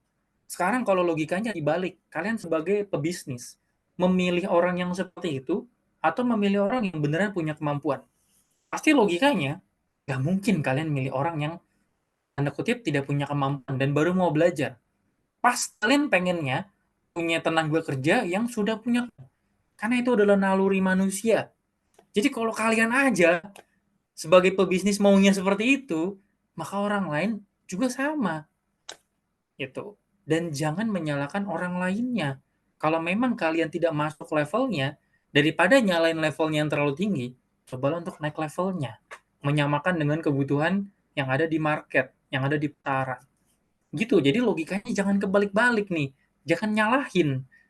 Jadi jangan menyalahkan keadaan. Cobalah kita refleksi diri. Jangan-jangan yang salah saya nih, bukan keadaan gitu. Oke, sekarang kita balik lagi ke pertanyaan. Silakan kalau ada pertanyaan lagi, ini terakhir dari Kazim, saya coba bacakan dari Kazim ya. Kazim Umar, Kak, cara membuat aplikasi format SWF bagaimana ya? Apakah seperti pemrograman HTML, CSS, atau beda lagi? Karena saya penasaran sama aplikasi SWF. Sebentar, for information, SWF itu harusnya Adobe ya, kalau saya nggak salah ya. Semacam, ya, flash file, benar. Jadi sebenarnya aplikasi Flash ini, to be honest, saya bilang sejujur-jujurnya aja, ini udah tanda kutip ketinggalan zaman ya. Kenapa? Karena udah nggak banyak yang menggunakan Flash player. Tanda kutip ini kita kalau ngomonginnya Adobe Flash misalnya gitu ya. Teknologi zaman sekarang itu sudah jauh lebih berkembang. Apalagi kalau misalnya bikin, biasanya kalau Flash player itu ada beberapa hal, biasanya untuk aplikasi interaktif atau game gitu kan, atau juga ya beberapa sih biasanya ditunjukkan untuk game interaktif atau aplikasi interaktif. Tapi udah nggak terlalu familiar sebenarnya si Flash player itu. Itu malah akan lebih tanda kutip ketinggalan zaman. Tapi kalau misalnya kebutuhannya memang harus seperti itu, nggak apa-apa sebenarnya. Dan kalau misalnya pertanyaannya apakah seperti pemrograman HTML CSS, yang tahu logic-logic SWF itu biasanya ada sintaksnya sendiri. Ya, ini kalau saya nggak salah ya, mohon maaf nih. Nanti saya periksa lagi, Kazim boleh mentoring juga sama saya, nanti kita coba discuss gitu kan. Nah, si aplikasi SWF ini biasanya logic-logicnya juga pakai JavaScript beberapa hal. Jadi sebenarnya hanya mempelajari HTML, CSS, JavaScript, teman-teman juga bisa membuat aplikasi interaktif. Karena JavaScript ini sekarang udah semakin hebat lagi. Kita ada yang namanya 3D render ya di dalam JavaScript, namanya WebGL kalau saya nggak salah. Ya contohnya, kenapa ada WebGL seperti ini? Karena ini saya tidak menggunakan aplikasi Zoom. Saya menggunakan web browser. Ya, saat ini saya pakai Opera web browser. Jadi di sini saya tidak bisa fully ya, seperti teman-teman mungkin tahu ya bahwa ini background-nya udah kelihatan biru-biru. Saya bulat aja gini. Ini adalah salah satu bentuk pemrograman JavaScript yang membiarkan bahwa kita bisa merender video sambil merender background-nya. Jadi ini penggunaannya sebenarnya hanya si JavaScript aja, gitu kan. Oke, dari itu dia ya. Semoga terjawab si Kazim Umar ya. Kemudian ada Ichiro. Wah, ini wibu sekali ya. Ichiro Dava Ismail. Kak, apakah bahasa Inggris pemrograman sama bahasa Inggris pada umumnya berbeda? Enggak, sebenarnya sama aja kok. Bahasa Inggris yang kalian pelajari untuk conversation itu sebenarnya sama aja kayak bahasa Inggris pada pemrograman. Maksudnya adalah bahasa-bahasa yang ditulis pada bahasa pemrograman ya bahasa Inggris kalian conversation pada umumnya aja sih. Cobalah untuk baca novel berbahasa Inggris sambil coba translate atau coba untuk biasakan ya nonton Netflix dengan mulai berbahasa Inggris sekarang. Karena saya juga ya nonton Netflix sekarang udah nggak pernah pakai bahasa Indonesia, saya pakai bahasa Inggris. Nonton Anya gitu kan, terus nonton Delicious Dungeon sekarang yang lagi viral juga animenya, saya pakai bahasa Inggris. Jadi udah nggak ada lagi bahasa Indonesia untuk membiasakan diri. Terus ini ada Made, dia direct message ke saya. Ini harusnya Made kamu nanyanya di public aja tapi it's okay ya. Jadi Made nanya, Kak, bahasa pemrograman apa saja yang dibutuhkan buat bikin game online seperti Mobile Legends, Minecraft, dan lain-lain? Ya, sebenarnya kalau ngomongin bahasa pemrograman yang bisa dipakai buat game online seperti Mobile Legends, Minecraft itu banyak ya. Bahkan bahasa seperti Java itu bisa, tapi yang saya tahu yang pasti kalau mau bikin game online itu kalian bisa pakai C++ atau bahasa C. Kenapa? Itu bahasa yang low level, yang benar-benar dekat sama mesin. Jadi kalau mau mengelola mesin lebih dekat, ya itu pakainya bahasa C atau C++. Jadi kalau memang maunya bikin game online seperti itu, ya cobalah belajar bahasa C dan C++. Itu. Selanjutnya dari Adip. Kak, saya pernah tertarik dengan aplikasi Nada Dering. Ini apakah orang yang sama yang bertanya? Perasaan tadi saya udah ditanya deh. Sebentar, saya coba browsing ke atas ya. Apakah benar ya? Tadi ada yang nanya Nada Dering juga loh kalau saya nggak salah. Ya, pokoknya saya jawab lagi nggak apa-apa. Proses untuk membuat aplikasi Nada Dering ya. Poinnya adalah belajar dulu bahasa pemrograman dasar, ya, terus kemudian cobalah untuk bikin ya aplikasi Android-nya. Tapi poinnya adalah coba dulu nih pemrograman dasarnya bisa nggak? Jangan-jangan pemrograman dasarnya aja juga masih berantakan. Jadi coba pemrograman dasar, mainin musik atau mainin musik atau file yang pengen kalian mainkan dengan speaker, ya. Terus kalau dari situ baru pelan-pelan masuk ke pemrograman mobile, misalnya iOS dengan Swift, terus kemudian Android dengan Kotlin gitu. Jadi pelan-pelan ya, jangan mau buru-buru ke aplikasinya gitu. Oke, ada pertanyaan lagi silakan. Kalau yang mau bertanya, saya lanjut dulu. Silakan apabila ada pertanyaan. Waktu kita masih berapa lagi, Vina?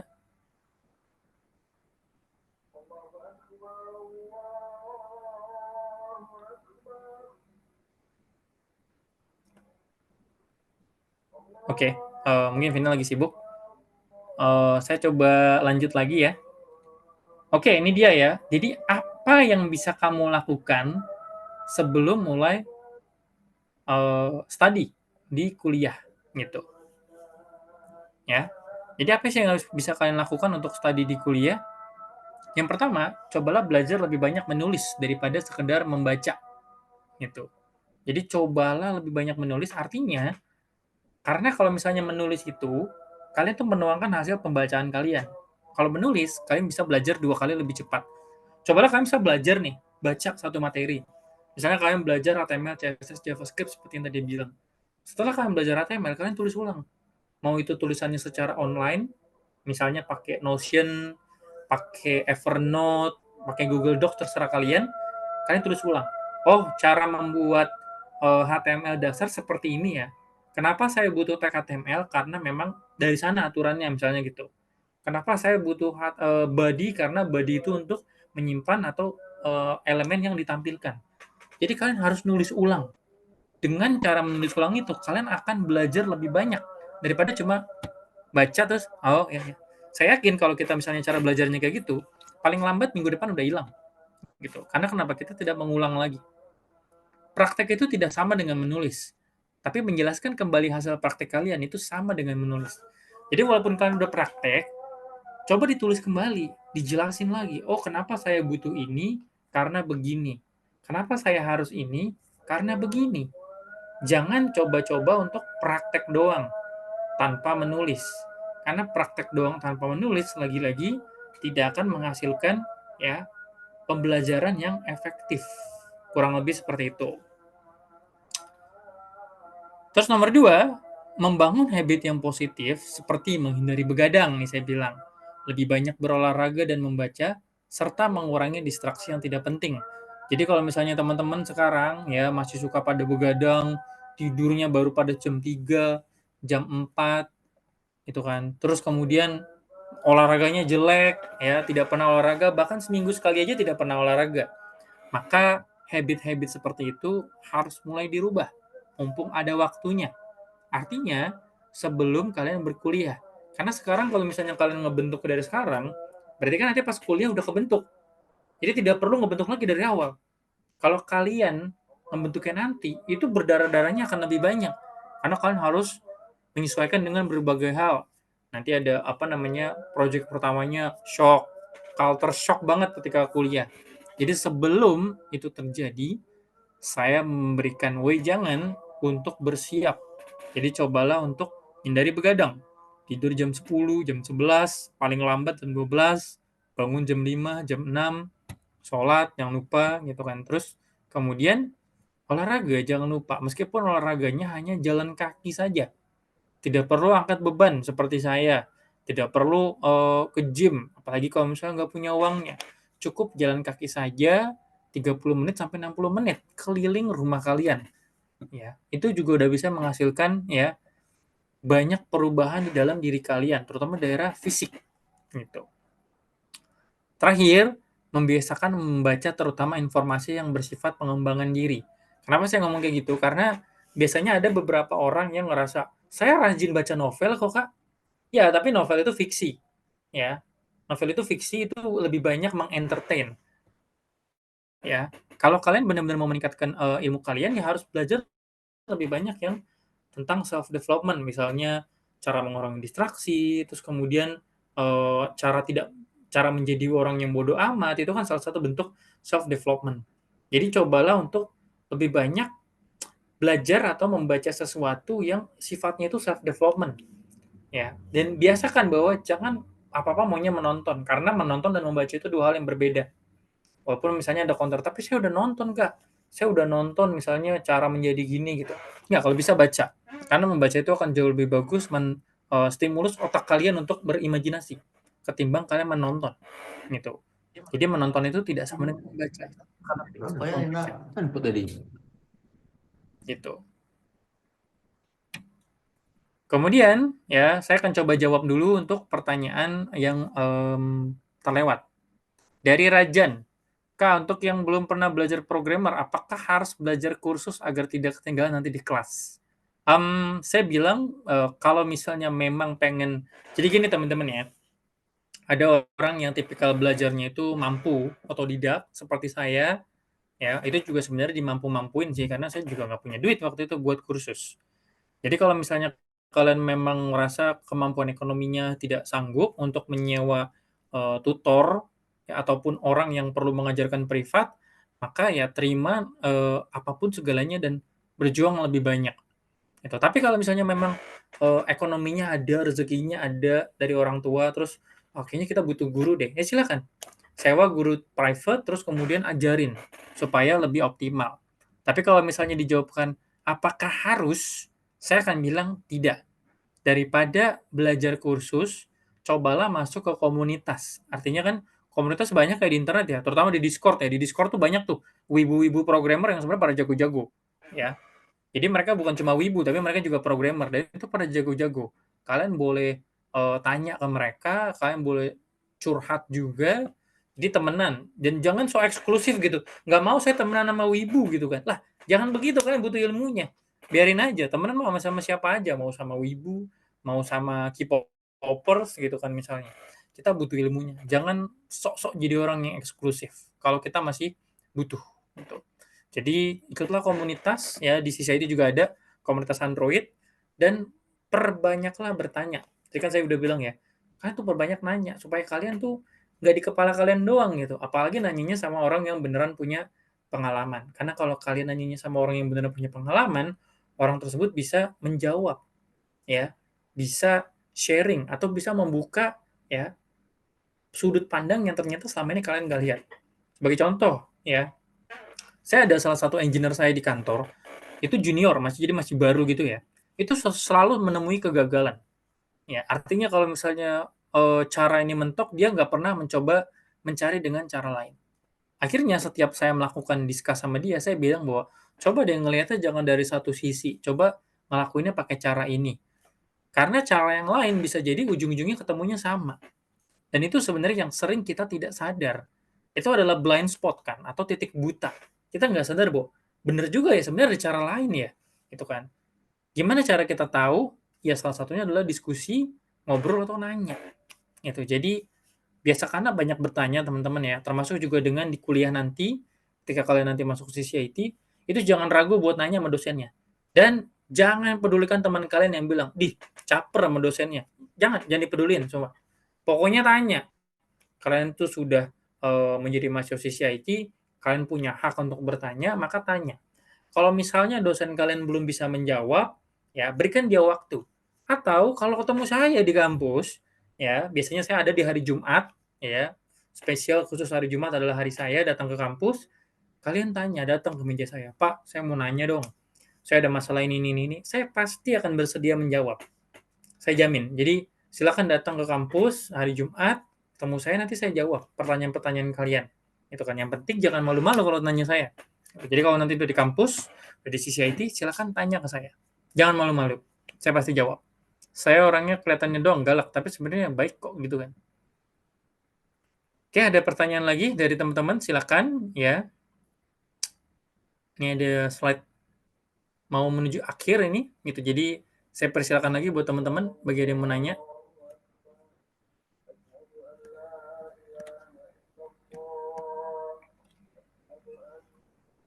Oke. Di bagian terakhir ini saya akan kasih tips bagaimana cara mencuri ya startnya. Yang pertama, ini juga ada pertanyaan teman-teman tuh, gimana Kak cara kita mulainya dan sebagainya. Pertama itu belajar bahasa pemrograman dasar. Misalnya menggunakan Java atau C++ Nah, ini adalah kemudiannya. Dan dicatat pada sebuah kertas. Mungkin ada yang bertanya, ngapain kita nyatet di kertas? Gitu kan. Kenapa kita nggak nyatet aja di online? Paperless, Pak. Paperless, Kak. Kita udah anti namanya kertas. Jadi gini teman-teman, ini saya jujur lagi juga mencari studinya. Seingat saya waktu itu saya udah nemu, tapi saya belum ketemu lagi yang fixnya, bahwa ternyata sekarang semenjak kemajuan teknologi, ya, kalau kita menulisnya di kertas, otak siswa itu terstimulus jauh lebih baik dari gampang. Dalam artian, kalau kita stuck, kita langsung searching. Jadi habit kita tuh udah terlalu terbiasa seperti itu. Padahal yang harusnya kalian bangun adalah kalau kita stuck kita mikir, ini kenapa? Kalau kita error kita mikir, ini sebenarnya kenapa sih? Gitu kan. Apa baris apa yang menyebabkan ini error? Jadi karena sekarang habit kita adalah dikit-dikit, oh kalau ada ini saya langsung browsing aja, saya langsung nanya ChatGPT. Ini yang merusak mental kita. Padahal harusnya kita diam dulu, kita mikir. Sama kalau misalnya kita dimarahin sama orang tua. Kamu nih ya anak begini begini begini. Kita jangan marah-marah dulu, kita mikir. Sebenarnya salah kita apaan sih gitu kan. Setelah kita tahu kan kita bisa dikomunikasikan itu. Jadi poin yang pertama adalah kenapa belajar dengan ya kertas itu penting, itu akan menstimulus otak kalian untuk lebih ya bekerja, lebih mudah memahaminya. Jadi jangan ragu untuk punya tulisan ya. Jangan ragu untuk nulis beneran. If ya X sama dengan 12, maka ngapain di dalamnya. Cobalah untuk nulis di kertas kayak gitu. Nomor 2, perbanyak komunitas dan follow akun-akun di bidang IT yang bisa memberikan informasi yang bermanfaat. Ya, contoh paling sederhana adalah misalnya kalau di YouTube kalian kenal dengan istilah web programming Unpas, gitu kan. Itu dari Pak Sandika Galih ya. Beliau punya channel yang luar biasa, gitu kan. Terus misalnya ada programmer zaman now. Ya, itu kalau misalnya kalian juga tahu, dia sering ngajarin tentang back end juga di sana, gitu. Dan itu adalah salah satu bentuk-bentuk ya akun-akun yang memberikan informasi yang bermanfaat gitu kan. Kalau misalnya kalian lebih suka baca, silakan mampir ke blog saya. Saya juga nulis konten-kontennya tentang programming. Saya tidak pernah bikin video karena saya tidak suka bikin video. Saya capek ngeditnya, saya nggak suka gitu kan. Jadi saya cuma lebih suka nulis. Gitu. Silakan mampir juga di blog saya, gitu itu boleh. Atau di Twitter saya juga boleh gitu kan. Saya kadang share beberapa hal di Twitter saya juga gitu. Dan cobalah join komunitas.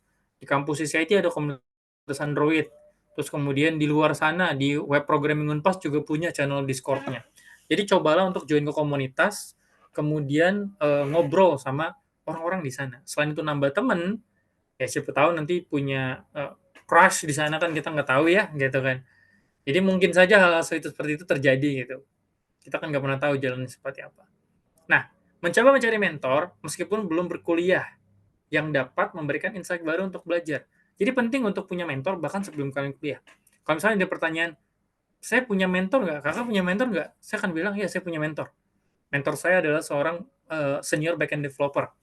Ya, dia udah kerja udah lama, udah lebih dari 10 tahun. Bahkan pas sebelum saya kuliah. Itu jadi mentor saya. Saya diajarin database, saya mendisiplinkan ilmunya, saya belajar database. Jadi sebelum saya kuliah tuh bahkan di kelas 3 SMA, saya udah belajar database SQL. Saya nulis kodenya beneran. Saya benar-benar memahami bagaimana caranya masukin data ke database, ngupdate datanya seperti apa. Itu saya pelajarin benar-benar. Ketika saya kuliah, saya nggak ngerasa kesulitan dengan materi-materi yang dikirimkan di sisi IT. Gitu. Jadi pentingnya untuk ngambil start duluan. Dan yang terakhir, belajar lebih disiplin. Disiplin itu lebih besar khasiatnya daripada motivasi. Kenapa? Karena motivasi itu biasanya sementara, tapi kalau disiplin itu kalian lakukan berulang-ulang. Meskipun misalnya pada hari itu belajarnya nggak maksimal, tapi ya udah, besoknya belajarnya lebih maksimal. Besoknya lagi turun sedikit maksimalnya. Besoknya lagi belajar lagi, lebih maksimal lagi. Karena misalnya tadi habis ketemu orang yang kita suka di kampus, wah semangat tuh belajarnya tuh, itu kan.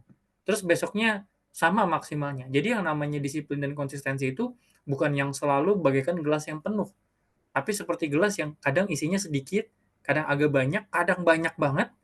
kadang turun sedikit, kadang banyak lagi. Itu yang namanya konsistensi. Gitu. Coba paksa lakukan hal yang biasanya kamu tuh males ngelakuinnya. Misalnya jalan kaki pagi hari. Jadi karena kalian misalnya sekarang lagi libur, misalnya sekolah gitu kan udah selesai, nah itu cobalah ngebentuk habit-habit baru. Jadi paksa ngelakuin hal yang kalian tuh nggak nyaman. Makanya tadi saya bilang ketika kalian memaksa ya melakukan hal yang kalian nggak nyaman dan kalian berhasil melakukannya, di saat itulah kalian jadi lebih kuat dari yang kemarin. Karena ketika kita melewati atau mencoba menghadapi ketakutan kita akan pasti lebih kuat. Sebagai contoh sederhana, misalnya ada yang takut sama ondel-ondel, sederhananya itu. Terus coba nih, udah saya hadapin dah ondel-ondel. Ternyata ondel-ondel emang gak nyeremin. Orang dia cuma berang goyang-goyang doang, di situ baru sekalian tahu bahwa ternyata ketakutan saya atau kekhawatiran saya terhadap ondel-ondel itu tidak terbukti. Itulah yang perlu kita buktikan bahwa jangan-jangan kekhawatiran kita selama ini itu cuma asumsi dari diri kita, bukan yang beneran terjadi, ya. Jadi poin penting adalah coba untuk melawan ketakutan kalian. Takut untuk ngoding, ya paksa ngoding. Takut ngobrol sama mentor, paksa ngobrol, gitu kan. Cari mentor yang kira-kira enak menerima kalian. Once again, saya buka dan itu gratis. Silakan aja langsung mampir ke Deals. Ya, cari aja di Google Deals.com Indonesia, itu ada mentor saya di bagian IT dan Engineering. Kurang lebih gitu. Oke, kalau dari saya sih sudah ya. Vini silakan saya kembalikan. Vina, maaf saya kembalikan.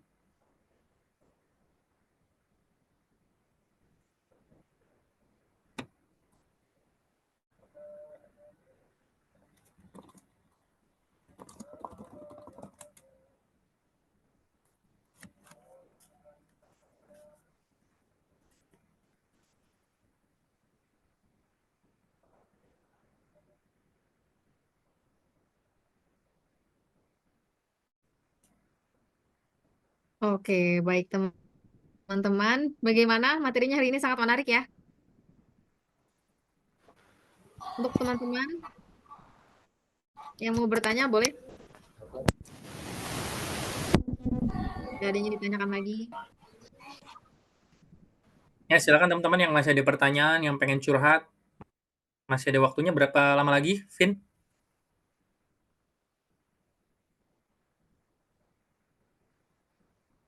Boleh maksimal 30 menit lagi, Kak. Oke, masih 30 menit lagi. Silakan buat Oke, teman-teman yang terima masih pengen ngobrol, pengen curhat juga boleh. Jadi once again saya ingetin bahwa silakan teman-teman perbanyak nanya di sini ya, karena akan lebih bagus kalau kita nanya atau diskusi. Karena nggak menarik kalau misalnya saya cuma maparin doang kan. Itu kayak kalian lagi didongengin gitu. Mendingan kita ngobrol. Gitu. Kalaupun ada yang mau on mic, Kak saya begini, silakan aja. Ya, nanti minta Vina untuk izinin biar nggak ke-mute. Boleh minta IG-nya. Oh itu nih semua sosial media saya namanya programmer. Yes. Ya, ini saya tulis di sini aja nih. Nah ini semua sosial media saya namanya programmer tuh. Di Twitter saya paling aktif. Oke nih Kak, kan ada yang nanya, bener-bener belum paham dunia programming. Mungkin enaknya Kak Huja ini cerita mungkin perjalanannya dari awal masuk di IT sampai sekarang bisa jadi fakulti. Oke, kalau misalnya ditanya kira-kira mulai dari mana, ya tadi saya juga udah spill ya bahwa sebenarnya yang paling penting itu belajar hal dasar lagi. Kenapa? Karena hal dasar itu akan ngebantu sebagai fundamental, kalau ibarat kata yaitu kayak tiang ya, tiangnya bangunan rumah. Jadi kalau kita mau back to basic ya balik lagi ke matematika. Coba Dava cek lagi kemampuan matematikanya gimana nih? Ada yang masih berantakan nggak? Perlu diperbaiki nggak? Kalau misalnya memang iya, saran saya mulai dari situ dulu. Saya ulang sekali lagi bahwa salah satu bentuk logika matematika yaitu adalah negasi matematika. Ya mungkin teman-teman bisa browsing habis ini. Logika matematika, negasi matematika itu adalah hal dasar ketika belajar programming. Jadi silakan teman-teman cobain dulu. Jangan-jangan di situ aja untuk hal dasar teman-teman berantakan. Kalau di situnya berantakan, beresin dulu di sana sebelum pindah. Supaya apa? Supaya teman-teman nanti nggak bingung dengan istilah-istilah di pemrograman. Kemudian kalau misalnya udah mendingan, saya nggak bilang harus jago, tapi udah mendingan, udah mulai paham, sudah mulai terbiasa, baru bisa mulai pelan-pelan ke bahasa pemrograman. Ya, misalnya teman-teman memulai bahasa pemrogramannya adalah Python, adalah C++, adalah Java. Itu adalah bentuk bahasa pemrograman yang bisa untuk pemula. Kalau misalnya ditanya mana yang paling bagus, saya nggak akan bilang mana yang paling bagus. Ya, semuanya sama-sama punya manfaatnya. Tinggal dipilih aja, mau di C++, mau di Java, atau misalnya mau di Python. Tapi memang bahasa pemrograman yang paling mudah untuk dipahami, terutama untuk para pendatang atau newbie, itu adalah Python. Ya, jadi bisa coba dicari di Google atau di YouTube, ya, bahasa pemrograman Python itu seperti apa, gitu. Ya, supaya nanti bisa belajar sintaks-sintaksnya secara dasar, gitu, pada si Python-nya, gitu. Nah, kalau udah, nanti baru pelan-pelan bisa naik level, gitu, ke fokus bidang. Misalnya teman-teman mau ambil front end, mau ngambil back end, mau ngambil mobile, terserah, gitu kan. Dan kalau misalnya teman-teman nanti mempunyai kemampuan yang bisa dibilang lebih baik ataupun oke lah gitu ya, CCIT selalu open teman-teman menjadi pengajar seperti saya. Saya ini bisa dibilang salah satu pengajar CCIT dari alumni yang paling lama mungkin harusnya, ya. Yang paling lama dalam artian sebenarnya bukan lama-lama banget sih, tapi saat ini yang bisa dibilang tuh termasuk dari yang tahun 2015 paling lama. Karena setelah 2017 saya lulus, belum ada lagi yang jadi fakultas CCIT dari alumni. Gitu. Ada yang pernah sebentar terus sekarang udah nggak ada gitu. Jadi CCIT itu sebenarnya fine-fine aja kan jadi fakulti atau pengajarnya. Asal kemampuannya beneran juga oke. Tidak cuma kemampuan terkait programmingnya, tapi juga komunikasinya. Jadi harus bisa terbiasa nih ngomong kayak gini. Nggak boleh yang namanya kemudian gitu. Nggak boleh takut-takut kalau ngomong gitu. Dan gimana caranya? Ya biasain untuk ngobrol. Artinya coba kalian ngobrol gitu kan. Coba presentasi di hal-hal kecil. Contohnya di depan orang tua nih presentasi gitu kan. Itu kan juga hal-hal kecil yang bisa meningkatkan kepercayaan diri kalian. Jadi cobalah untuk belajar pede juga.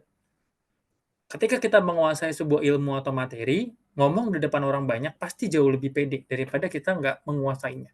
Jadi gimana caranya biar pede? Belajar lebih banyak. Gitu.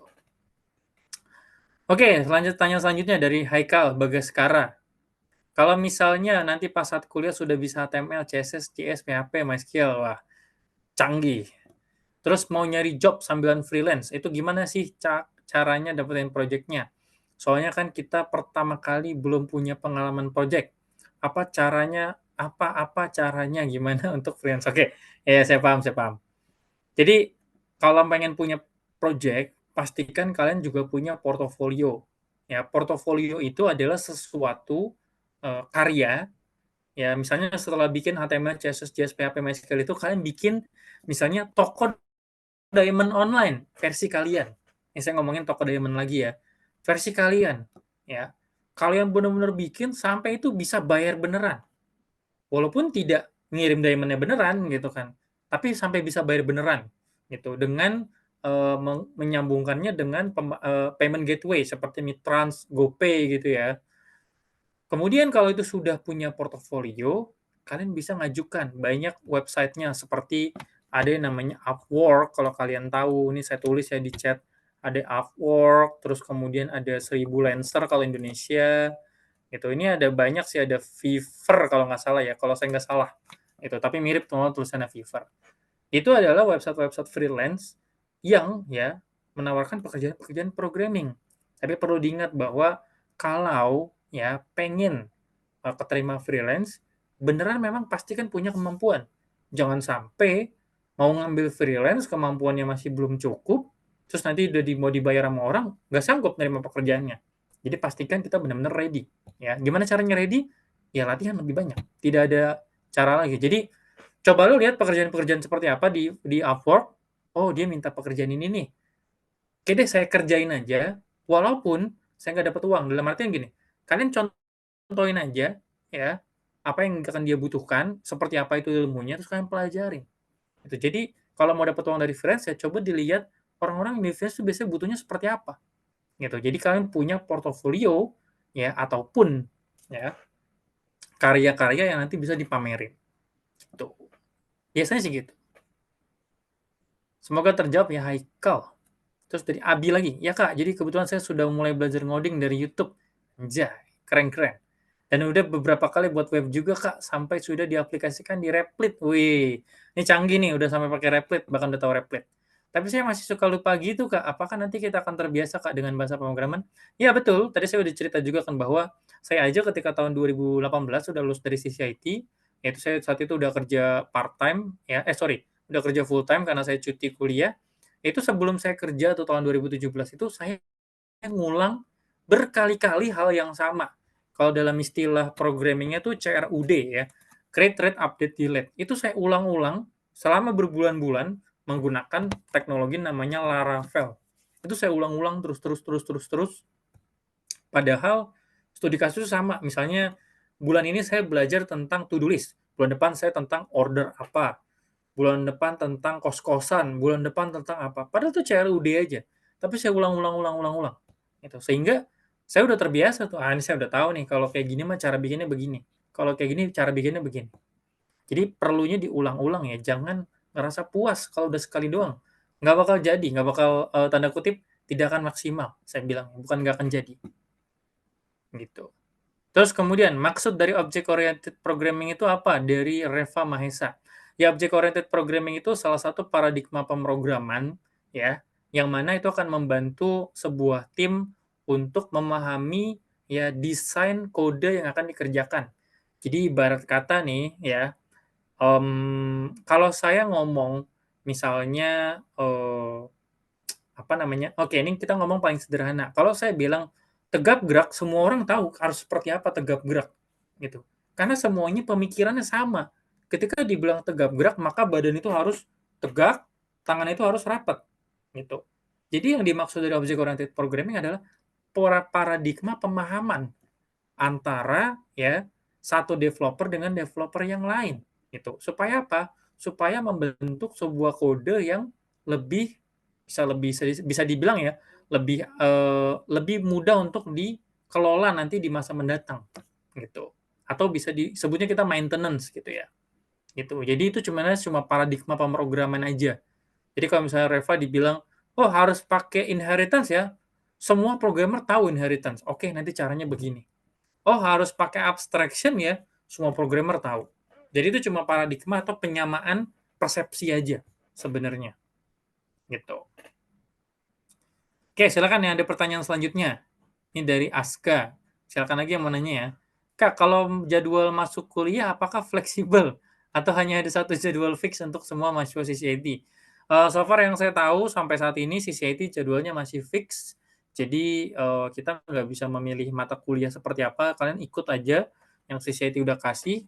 Makanya kalau misalnya ada tanda kutip yang kerjanya itu siang-siang mungkin agak susah. Tapi kalau kerjanya malam mungkin bisa gitu kan. Jadi kalau misalnya pengen sambil kerja ya carinya yang kerjaannya malam gitu, atau misalnya carinya malam itu misalnya let's say jadi penulis ya. Kan mungkin aja masih ada pekerjaan-pekerjaan copywriting ya, kalian nulis ketik-ketik satu sama lain atau ngumpulin data itu bisa dikerjakan malam-malam. Tapi yang penting jangan lupa jangan cuma kerja tapi belajar. Karena kasihan nanti kalau kalian cuma kerja doang, belajarnya nggak maksimal, nanti keluar juga ya nggak maksimal juga. Kurang lebih gitu. Semoga terjawab ya si Abi, Reva, Aska.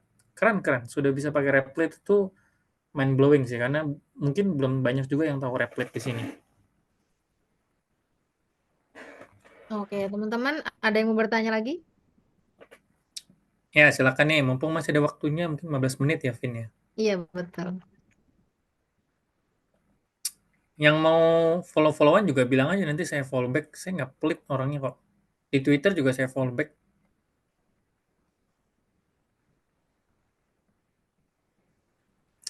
Ya, silakan lagi yang mau bertanya teman-teman, mau curhat. Oke. Abi malah direct message ke saya, alhamdulillah cukup sih Kak buat hari ini. Ya, terima kasih kalau cukup ya.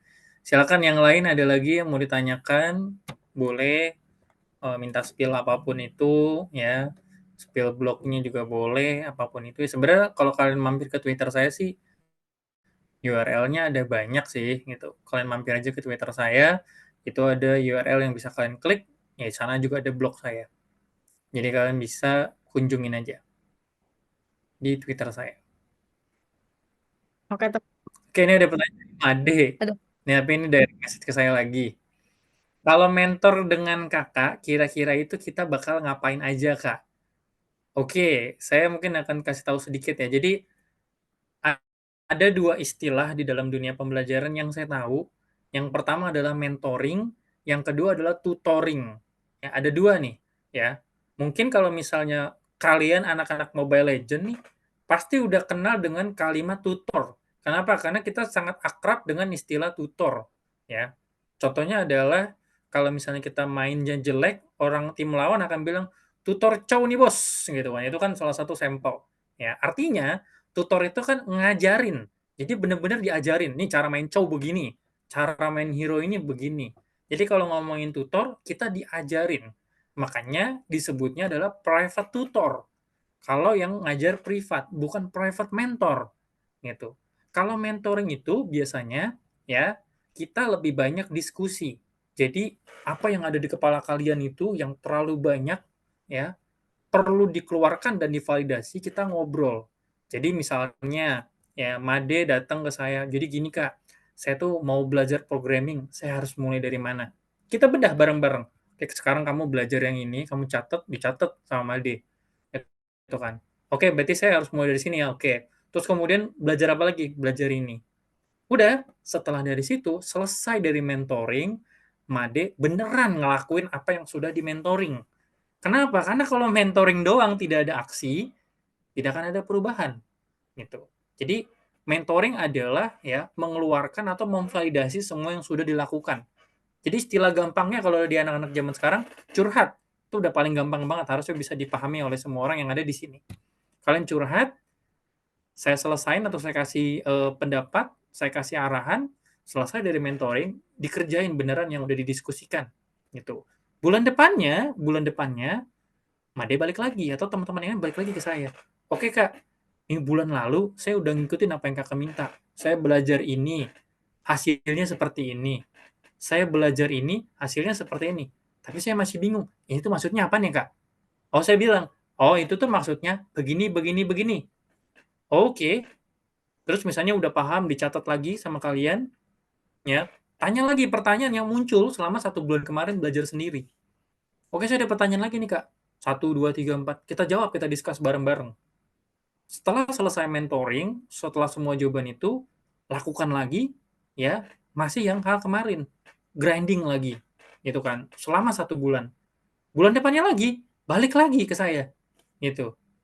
Halo Kak, 1 bulan yang lalu, saya udah belajar ini, saya udah belajar ini. Yang awalnya saya nggak bisa ini, sekarang saya udah bisa. Gitu. Sekarang saya udah bisa ini. Sekarang saya udah bisa ini. Sekarang saya bingung Kak, saya harus ngapain ya? Itulah fungsi mentor.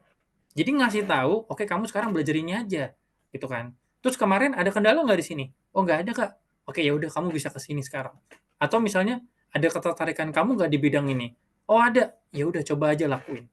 Jadi fungsinya mentor itu untuk memberikan saran, diskusi, pertimbangan, arahan, semua pengambilan keputusan itu akan terserah kalian, bukan terserah saya. Tugas saya hanya memberikan sudut pandang dari seorang yang sudah expert atau sudah punya pengalaman. Karena mungkin bisa jadi gini, ini paling sering kalau orang ngobrol ke saya. Kenapa sih kurikulum di Indonesia susah banget berkembangnya? Apa susahnya sih tinggal nulis kurikulum baru, terus kemudian ya kita belajar pakai kurikulum baru. Itu kan berarti pemahaman yang kritis dan saya senang bahwa ada yang mau berpikir kayak gitu. Tapi kan kadang ada sesuatu yang kalian tidak paham. Maka saya bilang sebagai mentor, oh kenyataannya bahwa memang tidak sesederhana itu. Ketika melakukan perubahan kurikulum, berarti kita harus melakukan serantaian runtutan terhadap seluruh materinya. Kita perlu ngajarin lagi satu persatu si pengajarnya. Mungkin pengajar atau 50% pengajar sih sudah paham. 50% lagi gimana? Jangan-jangan mereka nggak paham.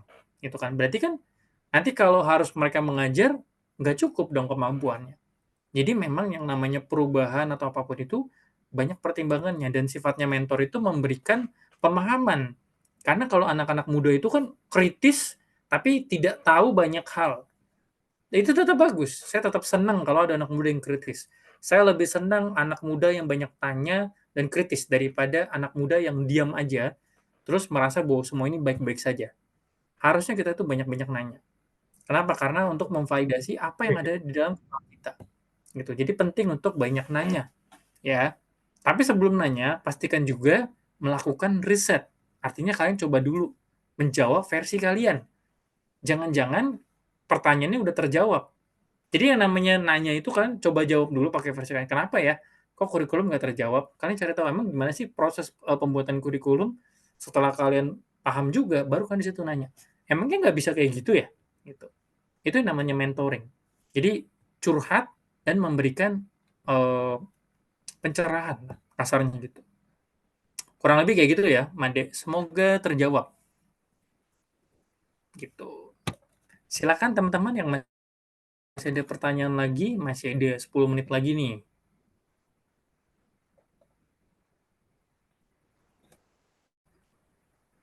Atau mungkin sudah cukup teman-teman?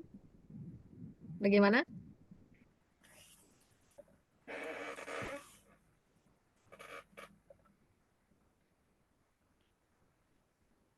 Ada yang ingin bertanya lagi atau sudah cukup untuk hari ini? Oke, ditunggu Made ya. Kalau mau mampir aja ke Deals.com, cari aja nama saya pokoknya.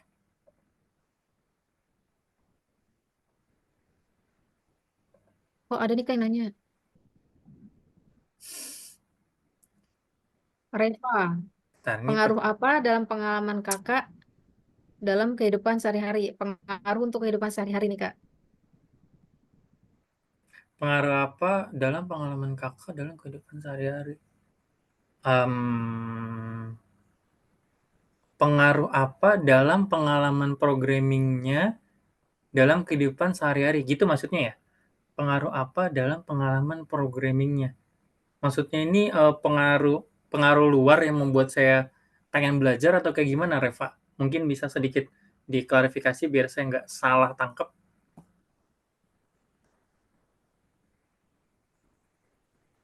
Mungkin pengaruh programming dalam kehidupan kali Kak. Oke. Oh gitu ya, oke. Ya. Gimana? Ya, jadi pengaruh programming dalam kehidupan saya ya sebenarnya paling gampang saya lebih banyak berpikir secara runtut. Ya, jadi kalau misalnya kita ada sesuatu masalah, biasanya terutama karena laki-laki saya gitu kan. Kalau laki-laki itu kan berpikir dengan logis. Jadi kalau misalnya ada masalah kita akan mikir dulu, sebenarnya masalahnya apaan sih gitu kan. Sampai ini kok kesannya ribet banget gitu. Sampai kita ketemu root cause atau akar masalahnya gitu. Jadi kita jadi orang yang sebelum melakukan sesuatu kita mikir gitu. Kurang lebih kayak gitu. Jadi pentingnya programming dalam hidup kita juga kita jadi terbiasa untuk berpikir sebelum bertindak. Kalau misalnya saya gini, apa nih resikonya nih? Jangan-jangan nanti saya malu misalnya gitu. Itu yang paling sederhananya sih. Kalau misalnya ditanya pengaruhnya. Terus dari Abi, Kak, di awal pembelajaran kita sebagai maba belajar mulainya di mana ya, Kak? Di CCIT juga udah ada kurikulumnya, itu kamu bisa akses harusnya di website CCIT ya. Itu udah ada. Tapi yang pasti sih, pasti akan belajar dasar pemrograman dulu. Nanti di semester 2 baru belajar HTML, CSS, JavaScript. Jadi di pertama itu akan dibangun fundamentalnya dulu, pakai pseudocode, terus kemudian akan belajar database juga di semester 1, terus kemudian juga dengan bahasa pemrogramannya nanti di semester 2. Jadi pasti dimulai dari dasar dulu. Jadi jangan takut buat teman-teman yang misalnya, saya nggak punya pengalaman programming, Kak. Ya nggak apa-apa. Cobain aja. Bukan cobain aja, maksudnya ikutin aja gitu. Karena memang sudah disiapkan kok kurikulumnya dari awal. Di sisi IT ada ospek nggak? Mungkin kalau misalnya dibilang ospek, enggak ya. Udah nggak ada lagi ospek-ospek yang kesannya itu buruk ya. Kalau yang kita lihat di TikTok ya.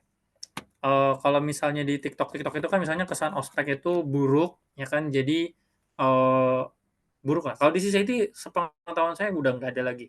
Jadi lebih ke pengenalan kehidupan kampus saja. Itu juga kebanyakan akan lebih banyak ngobrol-ngobrol kayak gini.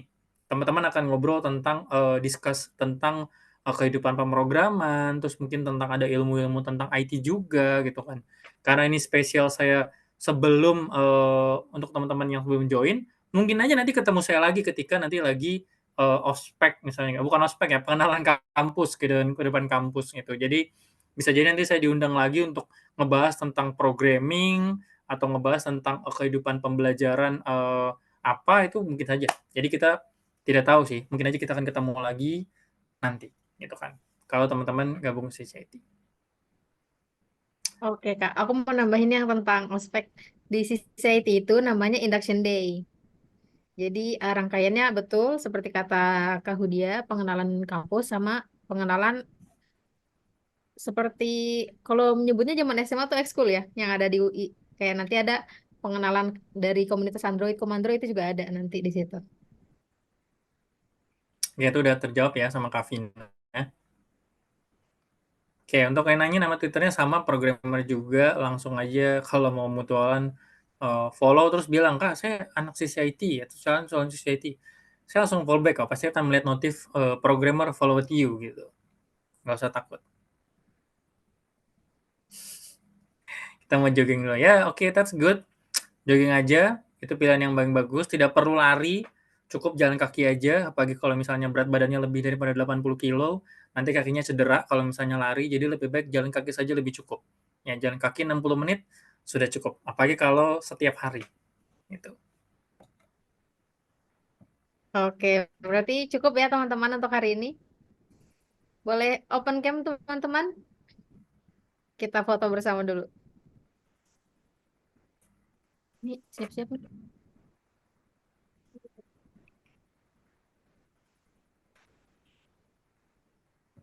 Ini kita terbagi jadi 2 halaman ya. Jadi tetap standby, senyum. Dua-duanya bareng. Oke.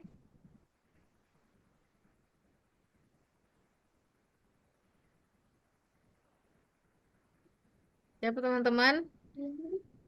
1, 2, 3. Sekali lagi. Wait. Oke. 1, 2, 3. Oke, sudah. Terima kasih teman-teman.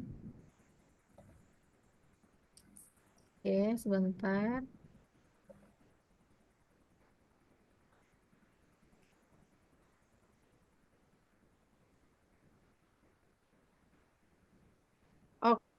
Oke, terima kasih banyak teman-teman atas waktunya hari ini dan terima kasih juga untuk Kak Hudia atas penyampaian materi dan sharing-sharingnya. Sangat berguna untuk teman-teman ya. Nanti untuk yang mau bertanya atau mungkin mau kontakkan dengan Kak Hudia bisa lewat sosial media yang tadi sudah dikasih tahu. Oke, terima kasih banyak untuk waktunya hari ini. Saya ucapkan wassalamualaikum warahmatullahi wabarakatuh. Waalaikumsalam. Waalaikumsalam warahmatullahi wabarakatuh. Waalaikumsalam warahmatullahi wabarakatuh.